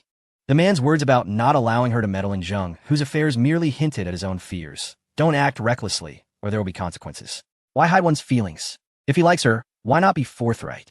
They are no longer children, yet he remains timid, claiming to be the esteemed Qin. How utterly cowardly. She rolled her eyes playfully. I understand. No need for your reminders. As for my father, you needn't worry. If he dares to bully you, I am no pushover either. Her voice softened considerably, and her grip loosened further. What is wrong with you? Xiao Jiu'er sensed something amiss, and her expression shifted immediately. Qin Lang chuckled awkwardly. Jiu'er, are you truly unaware of your own charm? How about we work out together in the morning? No girl dislikes being complimented, and Xiao Jiu'er was no exception. However, faced with such a situation, her heart fluttered. How long do you usually exercise in the morning? That depends on the circumstances. As Qin Lang explained, he began to feel around. Beep. The phone on the bedside rang. Xiao Jiu'er reached for it, placing it to her ear. Hello, speak quickly. Miss, we have located the Scorpion's whereabouts and captured him, but it seems he was not the one who killed Bai Shui. What? How is that possible? Her breath hitched. I have relayed the information. The bounty must be transferred to my bank account by tomorrow. Otherwise, let him wait. Tell him the bounty must go to my Black Dragon Society. Otherwise, we are not to be trifled with. On the other end, the Vice Master of the Rose Hall was utterly perplexed, struggling to comprehend the situation concerning the young lady. She blurted out, Young lady, are you injured? Why does your voice sound so strange? Do as I say. With a sharp click, the communication was severed. Approximately 60 kilometers from the center of Tianhai City, the Vice Master of the Rose Hall wore a puzzled expression. She sensed that the young lady might have been hurt, yet it seemed she had escaped danger. After all, how could she have received a call otherwise? The Vice Master, raised in secret as a confidant by Qiu Long, remained ignorant of many matters, knowing only about combat and loyalty, while being oblivious to everything else. Following the mountain path, the Vice Master approached Ah Fu, the butler of the Bai family. Her countenance grim. Regardless of whether the killer is Scorpion or not, the 10 billion bounty belongs to my Black Dragon Society. We expect to see the money by tomorrow. Ah Fu felt exasperated. Wasn't this simply inviting trouble? Yet, most of the individuals present were from the Black Dragon Society. If he failed to communicate the message, he might not stand a chance against Scorpion once this group dispersed. Reluctantly, he approached Bai Xiaochun, who stood before a thatched hut, and whispered a few words in his ear. Bai Xiaochun frowned deeply and merely instructed, arrange the transfer, before dismissing it from his mind. His eyes, tinged with red, fixed upon Scorpion, who knelt on the ground. His voice emerged like a specter from the depths of the abyss. What did you say? If you did not kill Bai Shui, then who did? Scorpion, prostrating himself repeatedly, exclaimed, Mr. Bai, it truly was not me. We had no idea Bai Shui was your son. Had we known earlier, even if we borrowed a few more guts, we would not have dared to act. The true murderer was an unexpected intruder, someone far too powerful. My two brothers were no match. They were injured at the first encounter and subsequently killed mercilessly. As for young Master Bai, that too was his doing. Had I not hidden in the restroom, I would have surely fallen victim to his clutches. I do not know that man, but it seemed Bai Shui recognized him and called him Yifeng. Chapter 80. Qiu Jiu'er became emotionally invested Yifeng? How could it possibly be him? Upon hearing Yifeng's name, Bai Xiaochun's fury felt as if it had been doused with a bucket of cold water. He would prefer to avoid any antagonistic encounter with Yifeng unless absolutely necessary. Others might be unaware, but he understood all too well. Yifeng commanded a mercenary organization abroad, and his own strength was astonishingly formidable. The mere lackeys under his command could not possibly stand against Yifeng alone. What on earth was happening? Bai Xiaochun's expression hardened as he scrutinized Scorpion's wretched demeanor, particularly when they had ascended the mountain and effortlessly captured him with the combined efforts of several Black Dragon Society members. It was unexpectedly easy. After all, the investigation results from the authorities indicated that the other two kidnappers had been dispatched by a master. One had met his end with a brutal twist of the neck, while the other had been annihilated by a single kick that shattered his internal organs. The prowess of the Scorpion is woefully inadequate for such circumstances. With a sorrowful countenance, the Scorpion felt a profound sense of humiliation. He had retreated into the mountains, subsisting on stolen provisions from a nearby village. Too fearful to return home for even a modest sum of money, let alone venture to a bank. Despite his efforts to remain inconspicuous, he found his whereabouts exposed, leading to his capture. What more could he conceal? Mr. Bai, I am not acquainted with the particulars of your family. However, according to young Master Bai, it seems that Yifeng is connected to the two young ladies of the Bai family. Young Master Bai mentioned that Yifeng intends for the two young ladies to inherit the family's fortune, subsequently claiming them for himself. Bai Xiaochun stood frozen in place, speechless for an extended period before slowly descending the mountain. Ah Fu, standing nearby, inquired softly, Master, has the Scorpion been buried? No sooner had he spoken than the scorpion, kneeling on the ground, was struck violently on the back of the head with a heavy object, rendering him unconscious with no chance of revival. Bai Xiaochun moved slowly, tears cascading down his face. Preserving the family legacy, it is all your father's fault for inviting the wolf into the home. He had come to believe the scorpion's words. For both Yifeng's capabilities and the scene's investigative results aligned seamlessly. Most importantly, as an outsider, the scorpion could not possibly know of Yifeng's ties to the Bai family unless he had gleaned such information from his son. No matter how, Bai Xiaochun pondered, he dare not question Yifeng. Yet, now that the scorpion had revealed this truth, everything began to make sense. Yifeng, a mercenary leader who thrived on bloodshed and illicit dealings. What would he not do for the sake of the Bai family's legacy? I want you dead. Bai Xiaochun's eyes blazed with fury, his entire being quaking with rage. In that moment, his trepidation towards Yifeng was utterly obliterated by the harrowing truth of his son's demise. With his son lost, what fear remained? He was resolute in avenging his son's tragic fate. He desired Yifeng's death, wishing for him to suffer unbearably. Afu, with a voice steeped in desolation, murmured, "Master, what do you propose? Is there not a hit list in the black market? Money is no object. I shall pay any price for those willing to assist. I want Yifeng dead. If one assassin is insufficient, then send 10. If 10 are inadequate, then 100, until he is slain. Do you understand?" Bai Xiaochun's tone was calm. Yet beneath that calmness simmered a tempestuous fury, akin to a volcano on the brink of eruption. The bodyguards of the Bai family, the members of the Black Dragon Society, and the assassins of the black market. Bai Xiaochun would summon them all, orchestrating an inescapable trap for Yifeng. Meanwhile, Qiu Jiu'er and Qin Lang had yet to part ways when they received word of the impending ambush on Yifeng. What has transpired?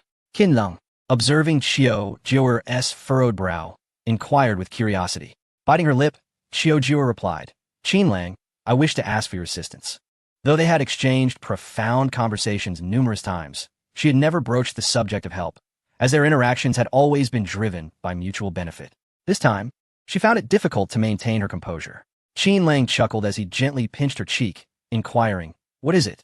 Qiu Jiu'er sighed and revealed that Bai Xiaochun intended to eliminate Yifeng, having enlisted the muscle of her Black Dragon Society. However, Yifeng had previously caused a commotion at the Queen's Bar, single-handedly incapacitating nearly 30 individuals, and she was certain that this did not reflect his true capabilities. This time, she sought his support, hoping that he could take decisive action if necessary to eliminate Yifeng. Yifeng's disturbance at the Queen's Bar should have been an opportunity for Qiu Jiu'er to establish a connection with him. But Qin Lang's appearance had transformed it into a conflict. The enmity between the Black Dragon Society and Yifeng ran deep, and Qiu Jiu'er harbored no desire for him to continue living. She was resolved to take action. Yet, her sole concern was that if Yifeng were to survive, both her and her father's lives would be in jeopardy. It was imperative that she ensured absolute success. Qin Lang furrowed his brow, pondering whether Bai Xiaochun could no longer contain his intentions. There were still matters he had yet to address, and certain predestined antagonists he had not yet dealt with. However, Yifeng, as the favored child of fortune, posed a significant challenge. If Bai Xiaochun were to act rashly, and Yifeng managed to escape abroad, even Qin Lang would face great difficulty in intervening. It's of no consequence. This has always been my unilateral desire. Yifeng is formidable, not someone to be trifled with. And even you would be in peril. Qiu Jiu'er observed Qin Lang's hesitance without feeling discomfort. Rather, it seemed entirely reasonable. After all, Qin Lang was the scion of the Qin family. How could he willingly immerse himself in danger? She had overestimated her own assumptions. Do not say that. Qin Lang's expression shifted dramatically as he gazed anxiously at Qiu Jiu'er. Are you implying that the Black Dragon Society will spare no expense to root out Yifeng completely? Will you also be involved? Qiu Jiu'er nodded affirmatively. Indeed, the last time Yifeng wreaked havoc at the Queen's Bar, he injured many of our lead enforcers, some of whom may never walk again. This has undoubtedly been a humiliation for the Black Dragon Society. If we do not eliminate Yifeng, we will struggle to maintain authority. In the world of underworld dealings, loyalty was paramount. Now that her brothers have been crippled, if their leader remains silent, who would willingly pledge their allegiance in the future? Both Qiu Long and Qiu Jiu'er were not inclined to overlook such a golden opportunity. Qin Lang abandoned his previous playful demeanor, now gazing tenderly at Qiu Jiu'er's smooth cheek. "Jiu'er, I initially wished to keep you from involving yourself in this perilous affair. However, witnessing your earnest expression stirs within me a reluctance to thwart your intentions. Go forth. Should you choose to pursue this path, I will wholeheartedly support you. Regardless of the time or place, I shall stand resolutely behind you, exerting every ounce of my strength to uphold you. In Xiao Jior's beautiful eyes, ripples of emotion stirred as she gazed at Qin Lang's earnest countenance, feeling both dazed and profoundly guilty. Her audacious request was a sudden affront to Qin Lang's identity. Yet, rather than reproaching her, Qin Lang resolutely offered his unwavering support. The fervor and tolerance he displayed even moved her deeply. Perhaps she had truly encountered her destined soulmate for the latter half of her life. Chapter 81. The Siege of the Child of Destiny. The terror of Qiujiur. A day later, in the evening at Mangdang Mountain, under a moonless sky and gusty winds, shadows of trees danced eerily. The air was thick with the scent of rich, damp earth, mingled with the sharp aroma of crushed grass. Yi Feng, somewhat perplexed, turned to Bai Xiaochun and inquired, "Mr. Bai, is your young master imprisoned here?" There seemed to be no nearby inhabitants. Before him lay a desolate wilderness, with only a few burial mounds visible. Not a single thatched cottage could be seen. Bai Xiaochun, with a furrowed brow, sighed heavily. "Mr. Yi, I truly appreciate your assistance. Although there are bodyguards from my family involved, their skills and discernment do not inspire confidence. According to reliable information, the kidnappers should be concealing my son here, though I am unaware of his exact location. I hope you can help locate him." Noticing Yi Feng's dismissive demeanor, Bai Xiaochun's anger surged. He understood well what Yi Feng was thinking. It was evident that his son could not possibly be hidden in this place. While others might be ignorant, Yi Feng, as a killer, was acutely aware, which only fueled Bai Xiaochun's conviction that he was the one who had murdered his son. "I will ascend the mountain to conduct a search," Yi Feng declared, shaking his head without elaboration, and proceeded up the slope, flanked by the other bodyguards. During this period, Yi Feng had encountered a string of misfortunes, and he was already aware that today's endeavor would yield no rewards. With a sigh, he recalled the recent events that left him feeling chilled and queasy. His attempts at courting had been thwarted by an unclean encounter, and he had been taken advantage of by an elderly woman. When he witnessed a young girl being bullied, he had intended to play the role of the gallant hero, only to receive a stinging slap from her. It turned out that she did not require a hero. Her savior was the very villain who tormented her. Though the young girl was small, she possessed an extraordinary talent for the art of flirtation, skillfully playing hard to get. Amid these reflections, the group ventured deeper into the heart of Mangdang Mountain. Suddenly, an eerie atmosphere enveloped them. Yi Feng sensed something amiss, as if every hair on his body stood on end. Danger. It was a familiar sensation of impending crisis. Inherent, perhaps, but for Yi Feng, a mercenary who walked the razor's edge. Each wave of foreboding signified imminent peril. It was this remarkable sense of danger that had allowed him to escape death on numerous occasions. He turned back, intending to caution his fellow bodyguards, when unexpectedly, a sharp dagger swiftly sliced towards his carotid artery. The strike was lethal. The allure of wealth had captivated Bai Xiaochun. He had placed a bounty of 100 million on Yi Feng's head. Whoever managed to eliminate him would receive the reward immediately. That was a staggering sum. Even if one were to indulge in a life of leisure within the confines of a luxurious club, it would still suffice for a lifetime. Who could remain unmoved by such temptation? Seeking death, Yi Feng, consumed by fury, seized the arm of the bodyguard, twisted and shook it, swiftly disarming him of his dagger. With a reckless sweep, he carved a deep gash across the throat of the assailant, causing a torrent of blood to erupt forth as the man collapsed lifelessly to the ground. Clutching the dagger, Yi Feng glared fiercely, demanding, "Who sent you to kill me? Bai Xiaochun? Or perhaps Qin Lang?" Despite facing nearly 20 bodyguards, Yi Feng exhibited no fear, his wrath intensifying. "Advance. Together. Eliminate this man." The bodyguards remained silent, exchanging glances laden with uncertainty before they collectively launched their assault against Yi Feng. With a disdainful huff, he reversed his grip on the dagger and charged forward. He moved through the throng of nearly 20 bodyguards like a specter of death, encountering no resistance as he weaved among them. With each step, lifeless bodies fell behind him. The number of slain bodyguards mounted, while those still standing dwindled. Who was Yi Feng? The leader of the Blood Wolf Mercenary Corps, a true god of slaughter, a harbinger of death on the battlefield. How could this group, unaccustomed to the harsh realities of bloodshed, hope to rival him? Setting aside their awareness, even their physical prowess paled in comparison to his. These bodyguards were scarcely 1/8 of his caliber. Like chopping vegetables, he methodically decimated the encircling bodyguards. In less than 5 minutes, all of Bai Xiaochun's bodyguards had perished. Bai Xiaochun, you possess considerable audacity. Yi Feng cracked his neck, the sound echoing ominously, his gaze sharp as a hungry wolf lurking in the shadows. He had never endured such humiliation, having come with noble intentions. He found himself ensnared and ambushed by Xiaochun's treachery. Did the billionaire of Tianhai City truly believe himself invincible? He had slain high-ranking officials abroad. How could he fear a mere billionaire? With purposeful strides, he descended the mountainside, eager to uncover what other cards Xiaochun might hold. To think that these mere mortals could extinguish his life was a gross underestimation of his capabilities. He resolved to dismantle the traps set by Xiaochun one by one, envisioning the moment he would carve into his flesh, forcing him to die in regretful terror. However, just a few paces forward, more figures emerged from the thickets. Members of the Black Dragon Society adorned with dragon tattoos, and professional assassins clad in dark attire, darting through the shadows. Come forth today, Yi Feng, shall demonstrate what it truly means to be a slayer of thousands. With the howling wind at his back, Yi Feng pressed onward into the surging crowd. The scent of blood began to permeate the air. Farther away, atop a distant peak, Qin Lang observed through binoculars, marveling at Yi Feng's prowess. Incredible. He has dispatched nearly 50 foes, and yet sustains only a minor injury. Truly, he is the child of fortune. Yet, he remains difficult to kill. If it were his subordinates attempting to encircle him, even if they managed to eliminate Yi Feng, the casualties would be catastrophic. Fortunately, the current main forces belong to others. If they are merely cannon fodder, so be it. Qin Lang watched with amusement. However, Xiao Jiuer, dressed in a fitted black leather outfit, displayed a look of terror.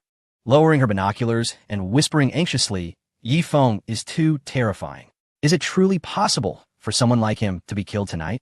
The elite enforcers she dispatched were from the Black Dragon Society, equipped with formidable weapons. Yet in Yi Feng's hands, they were as helpless as fledglings. If Yi Feng were to survive the night, perhaps it would be her 3 adversaries who would perish by dawn. Do not fret, everything will be fine. There are still others yet to emerge. These individuals are merely expendable. The true experts are still behind, Qin Lang gently reassured, wrapping his arm around Xiao Jiuer's slender waist. His mention of reinforcements did not refer to himself, but rather to the several formidable fighters that Xiaochun, that old silver coin, had presumably paid a hefty price to summon, who had yet to make their appearance. If it weren't for the infrared thermal imaging feature of the binoculars in his possession, he might have been deceived too. Chapter 82. The astonishing female assassin in the desolate mountains, the number of fallen bodies continued to rise. Should this situation be reported to the authorities, it would surely disrupt the entire Tianhai city, leaving the police sleepless. Amidst the blood, Yi Feng advanced step by step towards the foot of the mountain, his body riddled with countless wounds. These were inflicted by the assassins, still laced with toxins. Nevertheless, Yi Feng, being the child of destiny, along with his years of experience as a mercenary abroad, had undoubtedly injected himself with serums against various common poisons, including snake venom. Under the onslaught of innumerable toxins, he merely experienced a slight numbing sensation, which did not significantly impair his movements. His eyes blazed with fury as he reached the mountain's base, spotting Xiaochun, standing not far away. "Old dog, why do you seek to kill me?" he bellowed, trembling with rage. In his fury, an overwhelming malevolence erupted from him, causing even a billionaire like Xiaochun to stagger back a few steps. "Die for me." Yi Feng charged at Xiaochun like a fierce tiger, a dagger clutched in his hand, glinting faintly in the moonlight.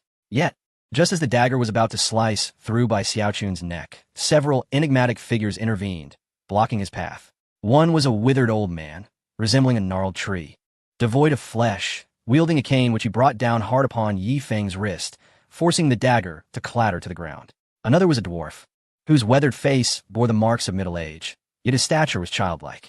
He held a samurai sword that was longer than himself, and in a swift motion, he slashed horizontally, severing a piece of flesh from Yi Feng's right leg. Finally, there was a female assassin, her entire form shrouded in black night attire. As for why she was a female assassin, upon witnessing the strikingly emblematic one-eyed rabbit, one might feel compelled to take drastic measures should they remain unable to discern its gender. The figure of a voluptuous female assassin emerged, causing Yi Feng to stagger back in alarm, his expression grave. Withering wood meets spring, the short-legged 7, blood-colored mandala. To his astonishment, even the 3 of you have made an appearance. As the leader of the Blood Wolf Mercenary Corps, Yi Feng was quite familiar with several prominent figures within the black market. The three before him were clearly among the top 10 on the assassin's leaderboard. With blood-colored mandala ranking within the top 3, her prowess formidable and perhaps rivaling his own. Moreover, blood-colored mandala was known for her penchant for lurking in the shadows. A top-tier assassin. Just moments ago, she had shown restraint. Otherwise, he would surely be gravely wounded by now. The master of the Blood Wolf, the Butcher, or should we refer to you as Mr. Yifeng? You are already at your wit's end. Why not graciously offer us your head? The elderly man, known as Withering Would Meet Spring, chuckled lewdly, his cane propped suggestively against the ground. Mr. Yi, your head is worth over $100 million. How splendid it would be, should I succeed in severing it. My ranking among assassins would surely rise by at least 3 places. The short-legged 7 wielded a katana, appearing somewhat clumsy, yet anyone who underestimated this 6th-ranked assassin would find their head swiftly removed. Kill. The few bodyguards surrounding by Xiaochun, incited by the roar, charged forth as vanguards. Meanwhile, Withering Would Meet Spring and the short-legged 7, like phantoms, concealed themselves behind the bodyguards, poised to deliver a lethal strike. Yifeng unleashed a powerful punch, caving in the skull of one bodyguard, ending his life instantly. However, at that moment, the short-legged 7 deftly severed flesh from his left shoulder. With a resounding kick, Yifeng collapsed another bodyguard's chest. Yet his right scapula was struck by Withering Would Meet Spring's cane, cracking the bone. This was virtually a deadlock. Even at his peak, Yifeng would find it challenging to contend against these 3 illustrious assassins, let alone in his current injured state. Even the favored child of fortune deserves a chance to grow. Just half a month after returning home, he was thrust into this life-and-death struggle. Without a moment to catch his breath, in a swift motion, Yifeng seized a dagger from a bodyguard and hurled it towards Bai Xiaochun's neck with remarkable speed, aiming for her forehead. Should he succeed, her death would be inevitable. Yet at that critical moment, blood-colored mandala finally made her move, effortlessly deflecting the flying dagger. However, the sound of Bai Xiaochun's agonizing scream pierced the air. Blood-colored mandala glanced down to find a gaping wound between Bai Xiaochun's legs, blood gushing forth. Yifeng, drenched in blood, grinned savagely. Old dog, this is merely the interest I have claimed from you. Given time, a far more delightful greeting awaits. After speaking, he no longer lingered in battle and swiftly fled towards the desolate mountains. Pursue. Kumu Fengchun and Ai Jiaoqi followed closely behind. Blood-red, Mandala glanced at Bai Xiaochun and, noticing the bodyguards coming to investigate, also dashed out to hunt him down. She had refrained from taking action, not out of familiarity with Yifeng or any other emotions, but due to her professional standing, she had no intention of colluding in murder. However, witnessing Yifeng incapacitate Bai Xiaochun before her eyes was a tremendous affront to her profession, a slight that demanded retribution. Only by claiming Yifeng's head could she cleanse this humiliation. On a distant peak, Qin Lang observed the fleeing Yifeng, having preemptively deployed his subordinates through communication to set up ambushes in various concealed positions. He marveled at the female assassin weaving through the desolate mountains. Her slender waist and graceful figure captivating, with legs that were strikingly long, possessing strength that rivaled that of a fated child. Such an extraordinary female assassin, if not for her being a certain heroine, would surely be a rarity. He was convinced that if this astonishing assassin were to seize an opportunity, it would undoubtedly enhance her villainous destiny by at least 50,000 points. Without a hint of doubt, Qin Lang momentarily left Xiao Zhou'er behind and took a shortcut towards the direction Yifeng was facing, intending to intercept him in advance.